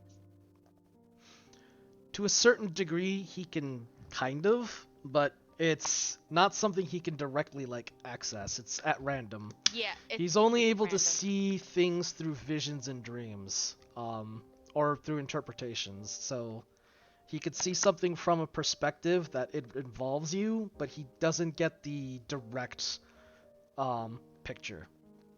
But he can't read minds, basically. He has to figure that out. He has to interpret it. Yeah. So if you That's want bad. to imagine, if you will, he's able to kind of see. He's basically given everything in the form of like, you know those like moving picture puzzles where it's like segmented into a whole bunch of stuff? He's basically given that and has to figure out the pieces himself. Okay, that's it. He can go to bed. Good night. Yeah. So he can't see directly, and even if that, he can't exactly like just say, "Oh yeah, give me like 2 seconds, I'll figure it out." Like the memory has to come to him, or the vision has to come to him. Give me like 3 seconds tops. But yeah. But with that, he says that his power wanes and he must rest, as the Herald is been, he's been wrestling with the Herald on a spiritual level, basically. Yeah. Okay. He can go back to bed. Good night. Yep. Best of luck, Okay. and do give warning to your comrades. How did he know that was exactly what Mortar was going to do? He was going to find them. Because he was just gonna be like, you better fucking do it. He better fucking do it. Like, yeah, that. Like, it's literally. Okay, yes. Literally gonna affect us, so he has to. So. Yeah. With that, he vanishes, fades into light and kind of disappears. Kind of like think like how Frey at like the end of the Dark Knight storyline sort of vanishes. Yeah. Puffs in a Time cloud to of fight magical the smoke. Mina Nyasha. Which chilling on deck, I think, both of us. So time to gather Lamina and Yasha and tell them about what the World Walker told him. Lovely.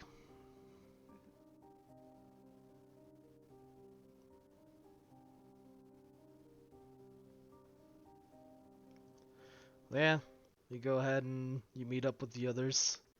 Mhm. And yeah, what do you tell them? Basically vomit out what the World Walker told him. Just bleh. Howdy, a new army. Oh God, Jesus, wrong tab. Doesn't go into the dream yet, but Hey. at least he'll say what the World Walker said. Not Where the dream heck yet, is the thing? just Whole the bunch. World Walker stuff. World Walker stuff. Does that include the information that he gathered on Blackrock? Yes. Hey.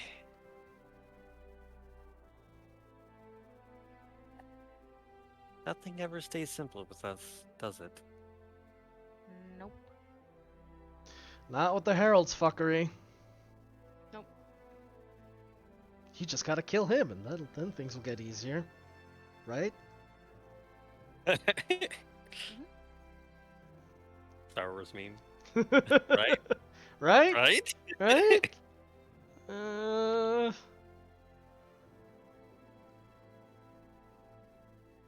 Oh right, I forgot about the picture that Porter is holding. I think he's just gonna Sacred Flame it. Oh no. Did you rip it up? Oh no, you just tore it out. Yeah, he tore it up, but Mortar does have every intention of destroying it. So, but he doesn't have access to fire, and he would never use it on a boat. So Sacred Flame might be his only option. I just realized, Lamine, you still have those romance novels, don't you? Oh my god. Yeah. Yes. Did you want to do that for your relaxation? Just read up on them romance novels? You know what? You're right. I can get a candle. Yeah. Night in the you have City? a candle? I can get a lantern. It's probably a lantern. There's not going to be an open flame down here. That makes sense. She would have picked up a lantern so she can actually read. There's the Swordmaster's Heart, and there's Midnight in the City. That's right. I have those written down somewhere, I believe. Oh yeah. I just have my catch-all term romance books, and then the listing of everything I have. Mm. Oh, the romance novels again. A Lover's Day in Broadsnap and Other Romance Tales, measured by scales. Midnight in the City. Let's go with Midnight in the City. Well, I'll start reading that. Alrighty. Well, Mortar will take note that she just likes her romance novels. Like, well, that's good. When Sciaphys forces more on me, I know who to give it to. Hey man, Sciaphys just simply believes Mordorin is a very cultured individual. What? Sciaphys You just didn't- believes that Mordorin is a very cultured individual. You Oh, keep cultured. cutting off at cultured. Really? I think Yeah, cultured. it was only Oh culture. my god. We got enough though to know what you said this Yeah. time at least. Yeah. Before it was just like, Oh Huh? god, I'm gonna have to get a new mic. This thing is starting to die. If you mean like he assumes that Mordorin doesn't get a lot of romance, he's correct. He's absolutely correct. it's No, that no, kind no. He's cultured, as in he appreciates the finer points of reading. Yeah. Oh, got it. Yeah, Yeah, except Mordorin's just like, I could read something else. It's no, almost no, like no, no. he has preferences. Preferences It's of a more like he's respectable avoiding nature. the subject. They're preferences of a respectable nature. That Sciaphys can sympathize with that. Lemine will definitely agree. It's not that Mordorin wouldn't read a romance novel. He did read the omnibus a little bit, but he definitely Not his cup would of tea. rather read something else. Yeah, not his cup of tea. For reasons. But yeah, tell you guys about what the World Walker has said, and fucking destroy that picture before anybody sees it. Oh my. It's probably like World Walker leaves, Morton just stands there with a drawing. It's like, wait, Oh right, fuck, I need to forgot get rid about of this. it. Yeah. I want to know what that drawing was. Oops. Let's Oops. Oh well. let's Oh well. let's. Oh well. I want, It's already destroyed. You can't undestroy it. I won't tell Lemine. Men. I want to know. I want to know what cute You'll thing. probably Morton was draw drawing. another one to be fair, and Mend. destroy it again. Oh, Casts it's mend, true. restores the can't- picture. You know what? That probably would work. Can you mend a completely annihilated object? Technically? I mean, because it's not fire. It probably wouldn't have burned out completely. There's probably like scraps of it. How does radiant destroy things? That's a good question. How would radiant damage, or how would radiant damage destroy a piece of paper? I think That's- of radiant destroying something, it doesn't even leave ash. It repairs gone. a single break or tear in the object you touch, such as a broken link you have to keep. As long as the repair is no longer than 1 foot in diameter, you mend it, leaving no trace of former damage. Repair, not a restore. Yeah, it's not a restore, so. Hmm. Actually, boss, I guess that's a good question. Would you allow radiant damage to destroy a piece of paper? Great. Does that make sense to you? Oh, it's just hard for my brain, especially at this hour, to like try and figure out how the fuck that would work. You know what? To make it simple, let's say it doesn't. So he will still have it. I could still see it kind of in a way damaging it, but I don't know how it would damage it. That's the problem. Is like if there's a way to interpret that as like radiant, because radiant is more or less just wholly damage. So how do you wholly damage paper? Yeah, It's exactly. So you know what? Positive energy. It's like life energy. Yeah. I was like, how do Yeah, you so how I do you would say damage no. something with life energy? like paper. You know what? Oh, I've been Oh. muted. You have Oh, been. you've been Oh no, I'm sorry. I was gonna say, holy is often ruled as something that does. It's like fire and holy and like electricity. That's Yeah, at least how they describe righteous damage in the epic. in normal D&D, I quote unquote normal D&D though, like radiant and necrotic energy is energy from the positive and negative planes, which are like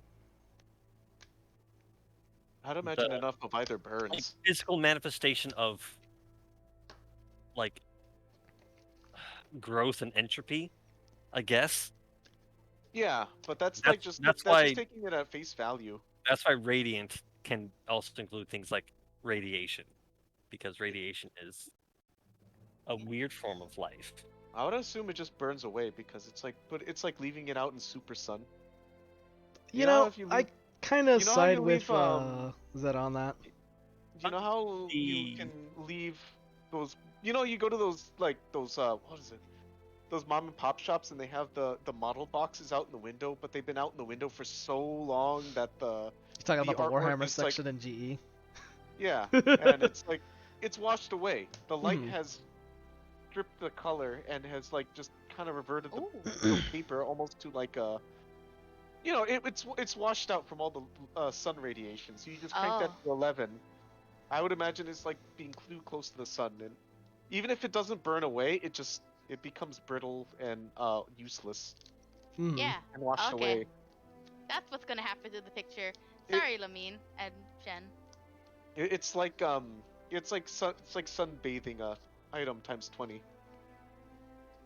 That's Sorry, my Jen. interpretation since you I mean you drew it on piece of paper and the model Yep. boxes are paper, so it I just can see that.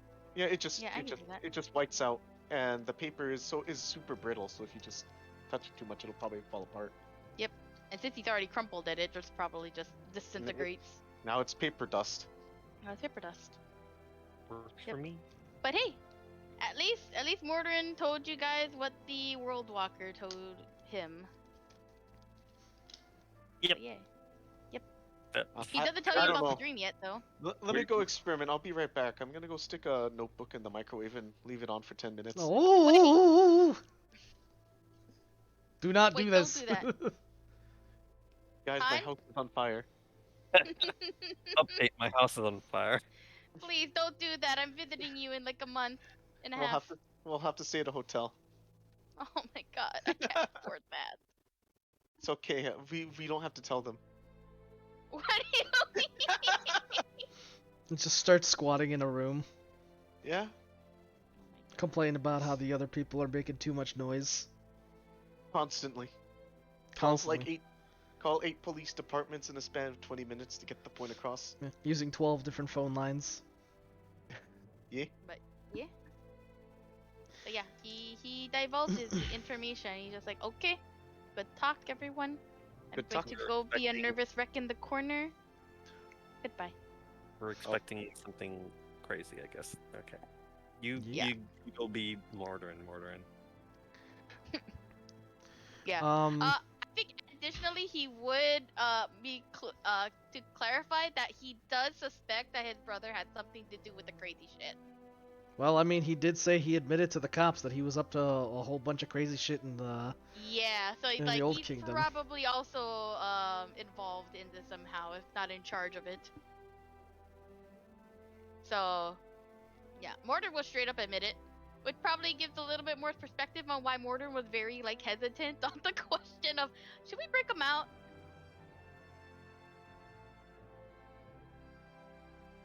But Help him out. He's your brother. yeah, except that he probably would be the most likely person to blow up an entire prison out of spite. Damn. And That's unfortunately, brutal. Mordor is smart enough to know that. Yeah, but it's BlackRock. If he was gonna do that, I think he would have done it already. Suppose we'll Yep. find out. Yep, we're going to find out. I guess you Yeah. will. Yeah, with that, Mordrin will go be a little nervous wreck in the corner and continue Okay. onward. so he doesn't Um, bother the other two. It's like, all right, I came to tell you guys. Actually, you know what?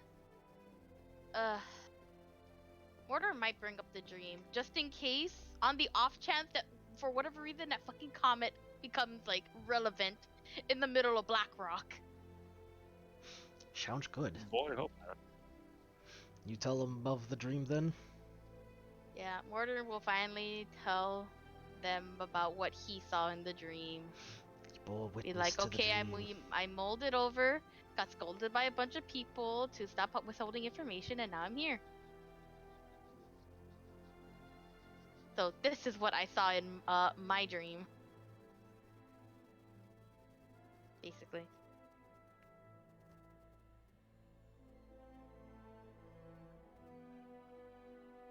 Well, shit. Yep.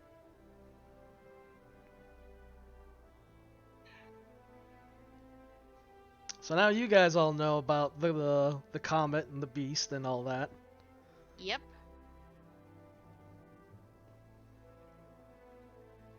And learn of the Heaven Strike. Yep.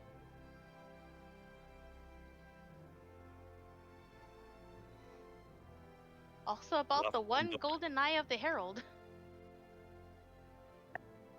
Not sure what I'm supposed to do with that information, but guess we know. Yeah. At least Mortarin told you. True. Yep. Okay. Well, Oh, I don't know if Yasha's muted again. I am not. okay. Well, Yasha, you continue to do what you like. Lamine can continue on reading her romance novels. I'm going to be somewhere. Got it out. Okay. Alright.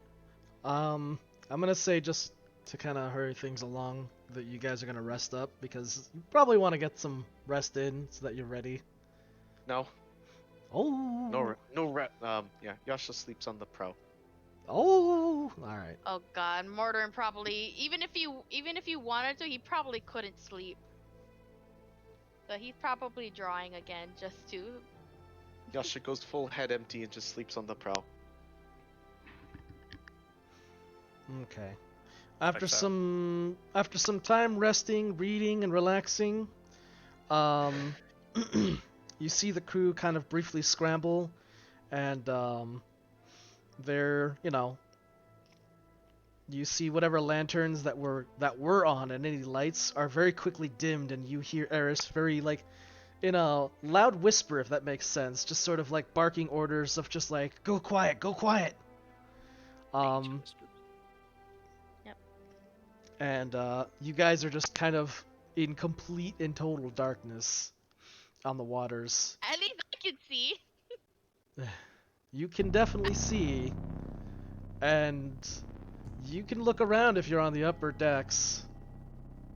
Might Or as on the well. top deck. An upper decker. An upper decker. You see a large floating upper decker on the water. Well, Oh, first, Santa! first things first, I gotta destroy the evidence that I drew, and then I can go to the upper decks Yep. and take a look around. Most of the other crew kind of duck behind things, and they hide. And even Eris, who's up with the helmsman, is kind of like sort of crouched but looking around warily through a telescope.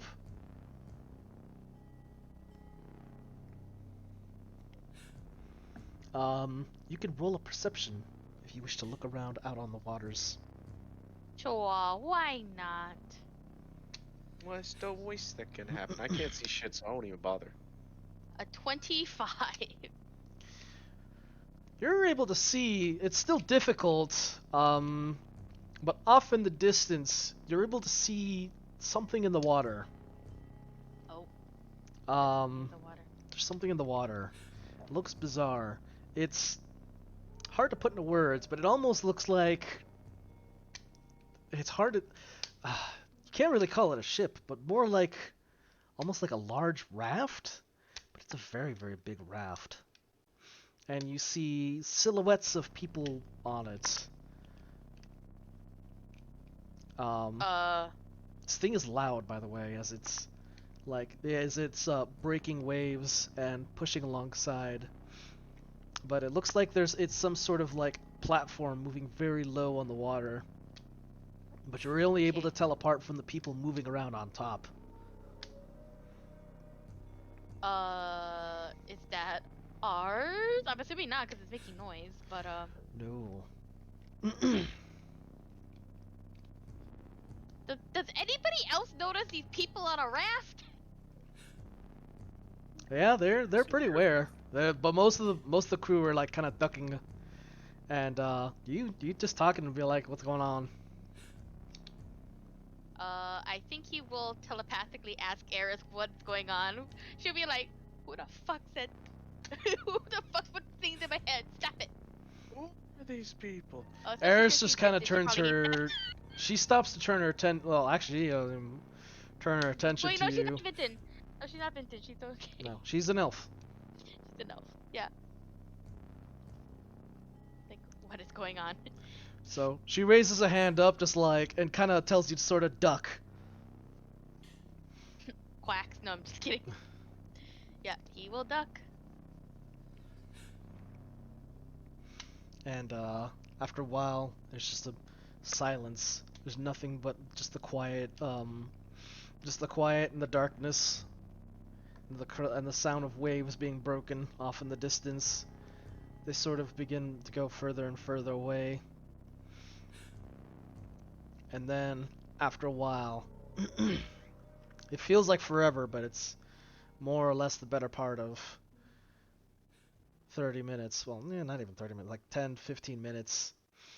Um, Eris signals an all clear, and the crew get up and start doing things again. And, chatter is quiet, but it's, it starts to pick up, and the crew start to re-rig everything.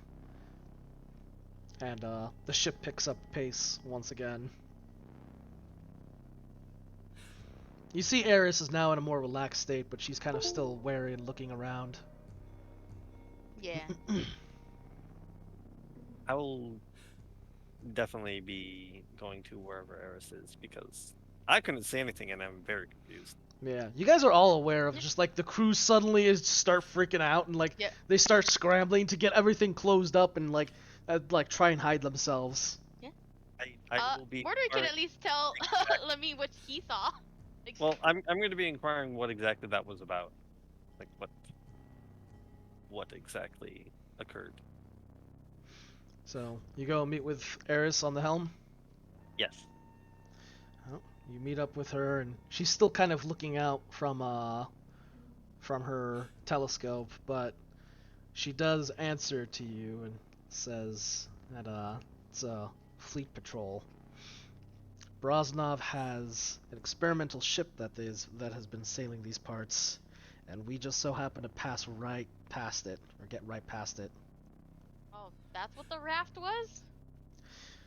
In a sense, although calling it a ship isn't entirely accurate. No, it looked more like a raft. Well, the better part of it is under the water. It's a strider of sorts. Ah. Indeed. Rumors say that from the islands where those new Brosnov samurai are being trained on, they have a weapon of sorts. One that's, well, a large platform that struts and strides in great capacity, and it's also able to traverse waters due to its height. Needless to say, we just managed to sail past it, and its spotters were rather blind. Or at least I'm hoping that's the case. Sure, they would have said something if they noticed us. If they noticed us, then they probably would have come this way, and we would have been fighting some of those Tetsu Slayers that you seem all too keen on meeting on Blackrock. Hmm.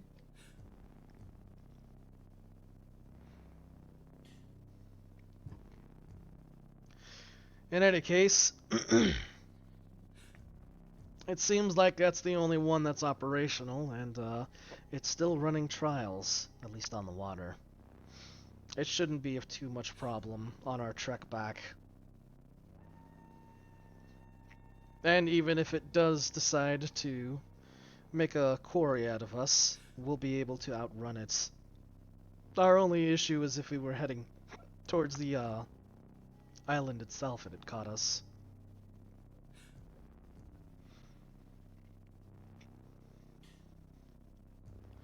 After that, Eris starts looking through.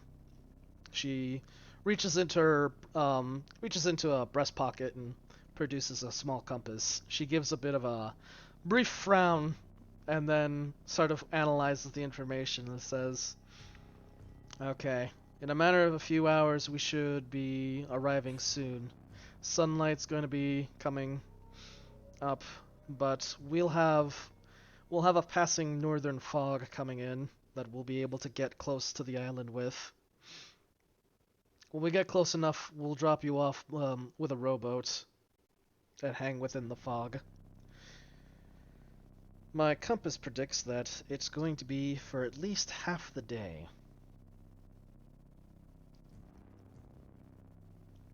I don't suppose I don't suppose you've made preparations regarding getting in and out of this prison, have you? We know where to go. Yes. We made some preparations. Some We are not preparations. going in blind. We're not but going we in can see completely. how long this plan lasts. Yes. Very well. Well, we should probably talk more in detail about your entrance and exit then. While the boat arrangements are getting underway, we should probably at least talk about how you plan to make your way out. After all, Brosnov is home to quite a few fierce fighting ships, and not just the Iron Drake. And I'm well aware that at least 2 of them will be stationed out on the docks. My crew and my ship are more than capable of handling at least one to get away, but if we end up in a stand-up fight with a pair of them, it won't end well for us.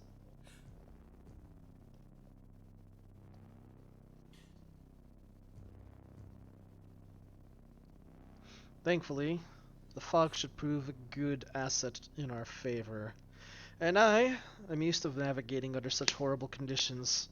After all, this is nothing compared to the things I have learned from Corsair's Crossing. Nothing. Nothing. Yeah. With that, she takes one more glance at her compass, gives a bit of a melancholy frown, and then closes it once more before stowing it away back in her pocket. Interesting. We'll just swim to Blackrock. I think No. you're the only one that would be able to make that swim, boss. Yes. Lamine would jump in and immediately sink. Border would be able to at least swim, but not for long. Yeah, Lamine ain't floating. We'll just yeet onto Blackrock. Gets in the cannon. This ain't Sea of Thieves, boss. Yeah. So if we gave Lamine a water breathing potion, she'd be able to make it. Probably. See? Eventually. Eventually. Take some time to walk over there, but Would She's really gotta fight some prefer sea not to. monsters, probably, but you know. the sea monsters are too weirded out by the fact there's someone walking on the bottom of the ocean. Sea monsters. Man, I hope so.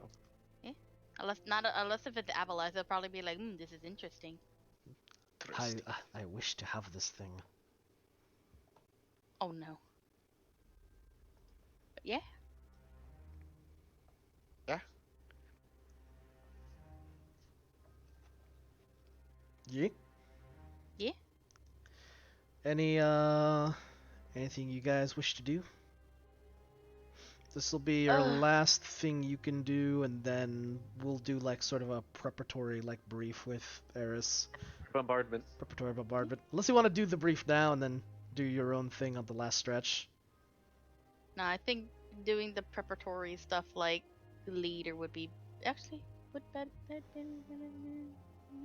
Because I don't have anything to do. Okay. Well, they are Corsair pirates that you're working with. There is also just simply conversing with them as well. I'm sure they can teach you a thing or two. Maybe teach you how to play finger fillet. What was it? You said I can wear the suit without any negatives or bonuses, right? Yes. Unless you want to practice again to try and get some bonuses out of it. Expecting her to hang out with the crew some. What was it? Can I wear it for extended periods or no? Still. Yeah, you can you could pretty much wear it until the end of its lifespan. It does have a limited lifespan, I see. but it's I'll not have to- it's not that short. It's like, you know, for a while, unless you use its powers extensively, Yeah. which even then can't really do. You know what? To give Shen a small bone, I think I will have Mordrin create a final piece, but he will not destroy it. Probably just because it's so close that he like can't destroy it or just forgets and just has it on his person. Just for Shen. There you go, Shen. Thank you. You're welcome. I'll have to find out alternative power sources for this later, but for now, that's fine. Yeah. Gonna need more magical crystals, boss. Oh well, we did like murk 3 of them, so I could Yep. just technically I could have maybe Tessa, since she's looking into it, maybe like, hey Tessa, how do I Yeah. swap batteries? Cannibalize the other She's cannibalizing one of them for her own experiment, so there is one Research. more. Yeah, but it's just the crystal part, or what we construe as a battery. So, but that's for later. Yeah. Yeah. For now, guess I'll just hang out with the crew. Very Yeah, well. same. Put on the suit, make sure it's well rigged. Leave it off, even if it is a bit of a pain to move around in. And It's clunking around in this loud friggin' suit. clunk. You do draw some eyes as people kind of look at you in this weird fucking thing making loud noises. As you clink and practice. clunk about. Practice. Practice. Practice. Well, mostly because it's so close. I think it's better to suit up than it would be to better to suit up now than to just oh, hold on a sec, guys. Just give me a sec. Starts putting on the gear. Roll me some charisma. What checks? Just charisma, unless there's anything specific you want to do. If you're gonna No, I do stuff just- with the pirates. Doing whatever. As I'm also hanging with the pirates, will I be doing the same? Yes. Ain't got much of a charisma, but Charisma. it is Yasha, Oh. I guess. It is Yasha, so It is you know, Yasha. Brilliant. Yasha doing Yasha things. So naturally, a nat 20 works. Yeah, it's like, oh my, once again, oh, my charisma skill sucks. How do I interact with these people? Amazingly. True to Yasha's form, you have managed to work your charms into this crew, and they take a liking to you very quickly, and you find yourself you know, learning a few sea shanties and singing a few songs. You can't keep getting away with this. This is very on brand for Yasha. Yeah, Yeah. As usual. yeah, Yasha's befriending more pirates. Yep. More making friends with characters of dubious nature is just in the nature of Yasha. Yeah, tell me about it. Jesus. In any case, yeah, they pretty much get buddy with you and get buddy with Lamine. And you learn a few things. You learn that the crew is well, as much as Eris has been boasting, a lot of her boasts are pretty on point. They're fairly true. They're not unfounded. They are not unfounded, and they definitely mention that Eris is not someone to be fucked with. As Ken boasts. So yeah, if there's anyone who's got a like sound mind, it's her. You guys learned that these guys are like the real deal Corsair Crossing pirates. Like there's a lot of pirates and lots of pirate factions, And you learn that the pirates are very, very much not unified, actually, and Oh, that it's just the many it's an islands. assortment. Yep, there's many factions and many islands, and often these pirates just kind of fight over just even the smallest of things. Um, Right. yeah, they fight over the smallest of disputes. Many of the smaller disputes that typically can tend to be settled at a tavern, but sometimes things can escalate to a full-scale just fight outside of a port. And I mean like ship-to-ship combat, like in the docks. Oh, God. Jesus, alright. Yeah, but I'm sure Yasha's hearing stories about that, and he's just in there like, oh, and then I shot him, and Yasha's just starry-eyed, like, whoa. yeah, but these guys kind of there's a bit of there's a bit of a pride to these guys where they kind of say that they don't really resort to this sort of level of stuff, mostly because Eris is they kind of Eris kind of sees this kind of thing as petty squabbling. That makes And sense. most other pirates, whenever they come across her and have a beef with her, usually are smart enough not to try shit like that with her, and the ones that do usually end up winding up dead. Ah. Or, marooned on an island with their ship sunk. Um, you learn that Eris used to be for a time, used to actually work fairly closely with some of the contacts in Brosnov, which is a bit of an irony because she used to, before that, she used to attack and sink Brosnov ships. Many of her crew members and even her older crew from her older ships, or older ship crew, because, crews change, people live and die. She is an elf. Yep. Um, Imagine being an elf. yeah, so she tends to kind of outlive a lot of her crew. She used to raid ships, and a lot of them belong to Brosnov. And they say that prior to her doing her like contacts with Brosnov, she was making decent money, but she was getting a lot of just fighting out of that. So she knows how to fight Brosnov ships, and her crew also knows how to handle fighting Brosnov ships pretty well. But they've said that over the years, Brosnov's ships have only gotten harder and harder to attack and raid. And as a result, many of the pirates don't really resort to actively chasing down Brosnov ships unless they've gotten lost or wandered off.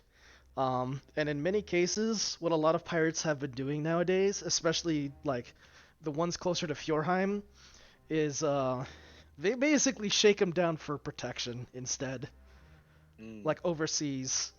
Because while Brosnov ships tend to have very hardy vessels, like the Brosnov fleet has very hardy vessels, their captains lack confidence and aren't very they aren't very hardened, like they're not very experienced.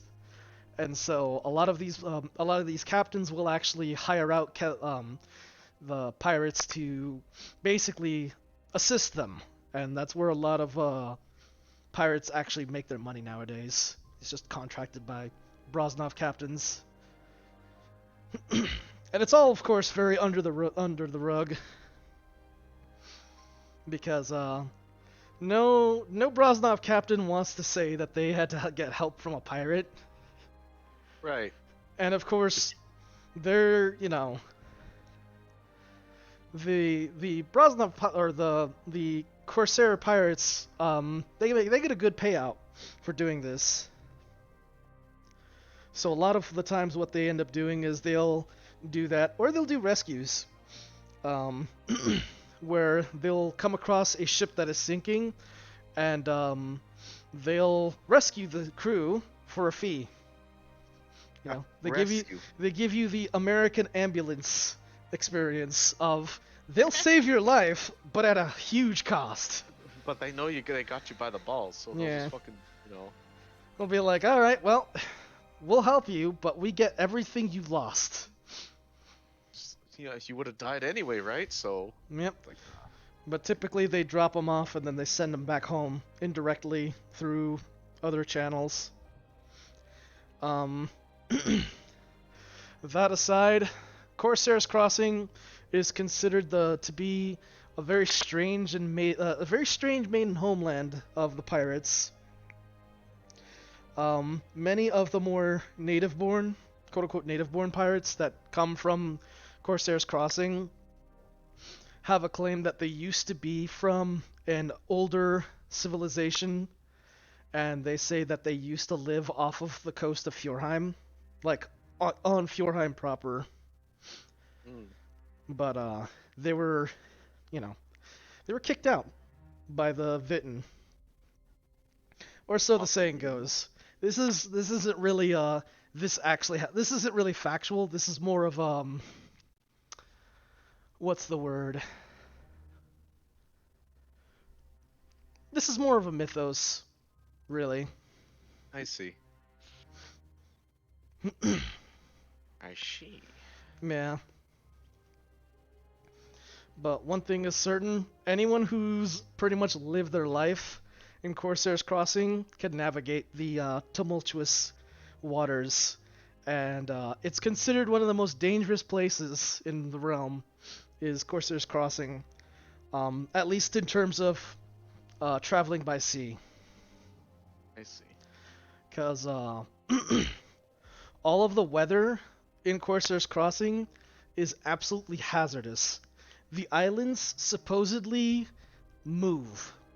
And I don't mean like move like they travel around, but they kind of have they don't stay in one spot.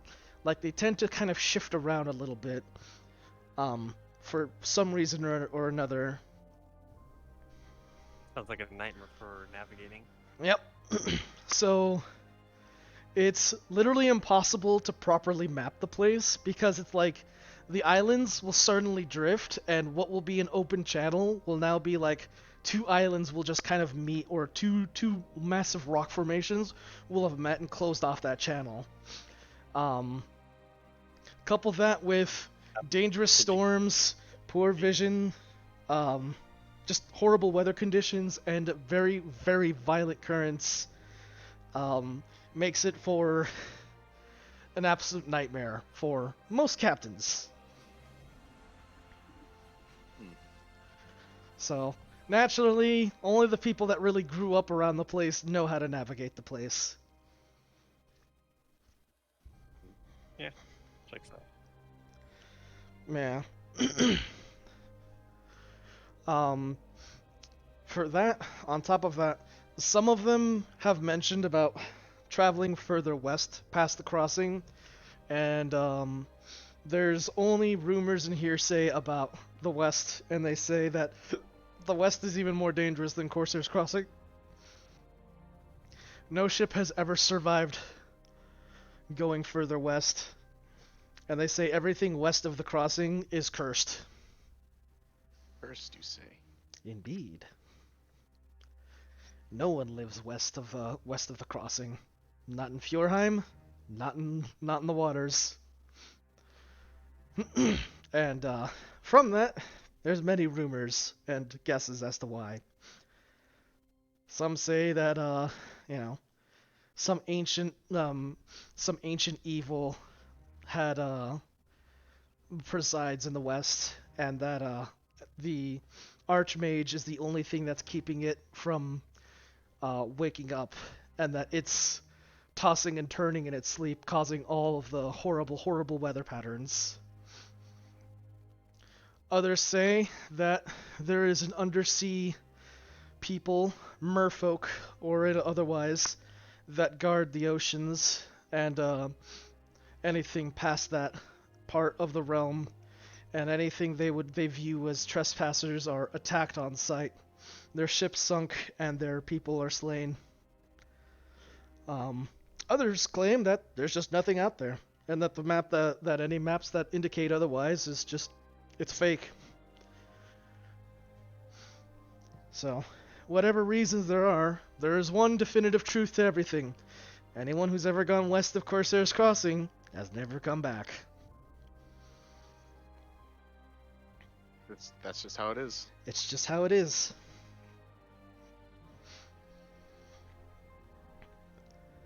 So yeah.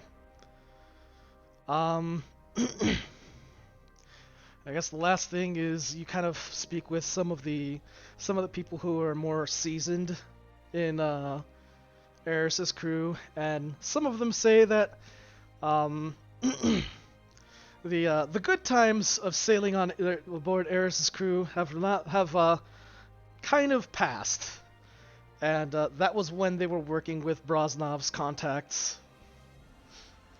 They kind of have this claim that they, back before and after working closely as a smuggling ship, basically, directly with some of Brosnov's contacts, they never made nearly as much money as when they did when they were doing smuggling runs.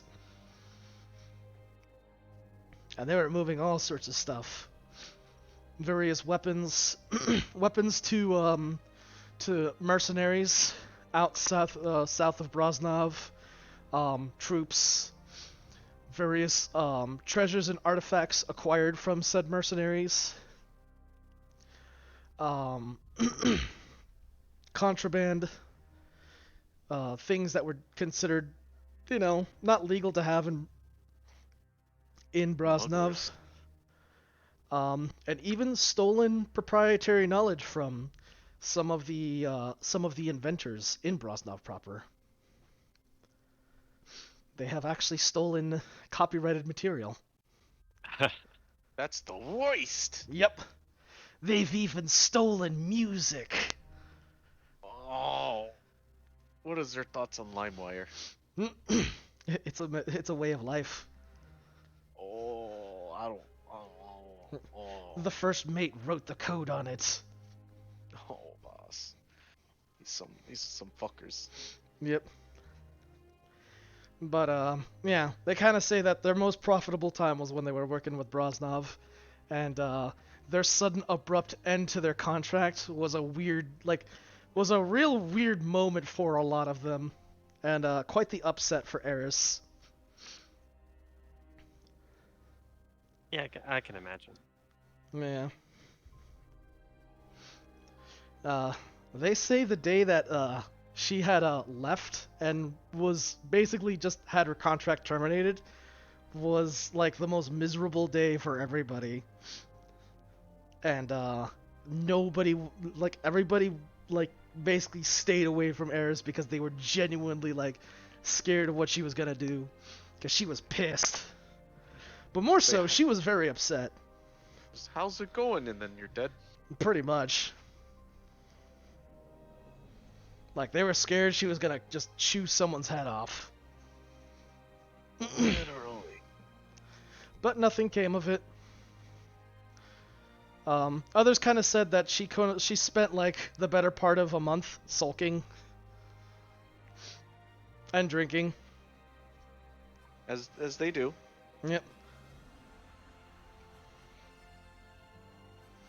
But yeah, whatever the case is exactly, she was definitely very upset. And but the one thing that she does that they do mention is that every now and again she'll just be kind of staring at her compass just for no other reason, even when we're not plotting a course or even on the ship itself. That compass means something to her. That it do. That probably seems to be the case. But yeah. In addition to that, they kind of gloat about some of the cool battles that they kind of participated in, some of the things they did. That one time they had gotten into a gunfight with some gangers in Brosnov and absolutely demolished them because they were a bunch of up-and-coming punks. Totally had it coming. Yep.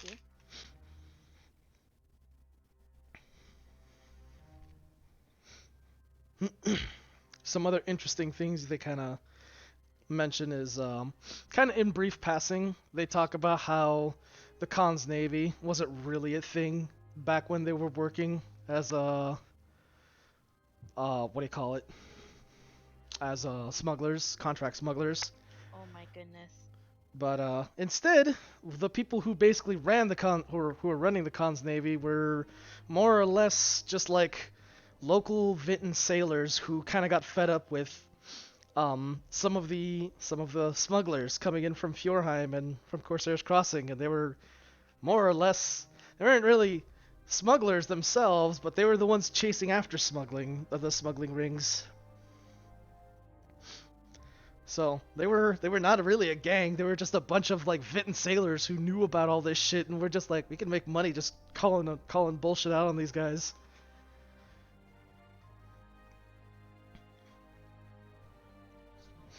So fun little fact. The Khan's Navy used to be, I guess I guess they get to be the sort of the sea patrol. They actually kind of, in a way, worked with the Tetzigard because they were keeping the smugglers out. Now they're the ones doing the smuggling. How the turntables. How the turntables. Man, once that whole business was done and the smuggling kind of died down, they resorted to it.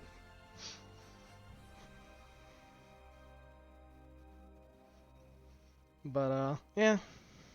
That's more or less sort of what you learn from these guys.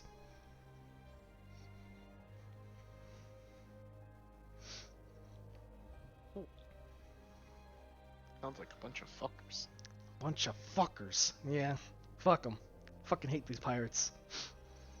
Oh, if only because they steal music. These music-stealing thieves. God. You know what one man once said? They said, "Why would you pay for ownership of a picture when I could just right-click it?" Right-click save as. Those monsters. I can't believe it. We're working with people like this. But anyways, that's kind of more or less sort of the things you learn. Was there anything else you were kind of interested in? I know I kind of lore dumped you guys. Nothing comes to mind. Okay. Seems fun to me. Well, I'm going to dial it forward a bit. And you guys are going to be just moments away from approaching the island. Hooray. And And what I'm going to do is we're going to put the briefing of Blackrock on hold. And we're going to start Blackrock properly next session. okay, sounds good. Yeah. We'll start this session. Ooh. No. Yep. All right. 3 more hours, guys. Oh God. No, God.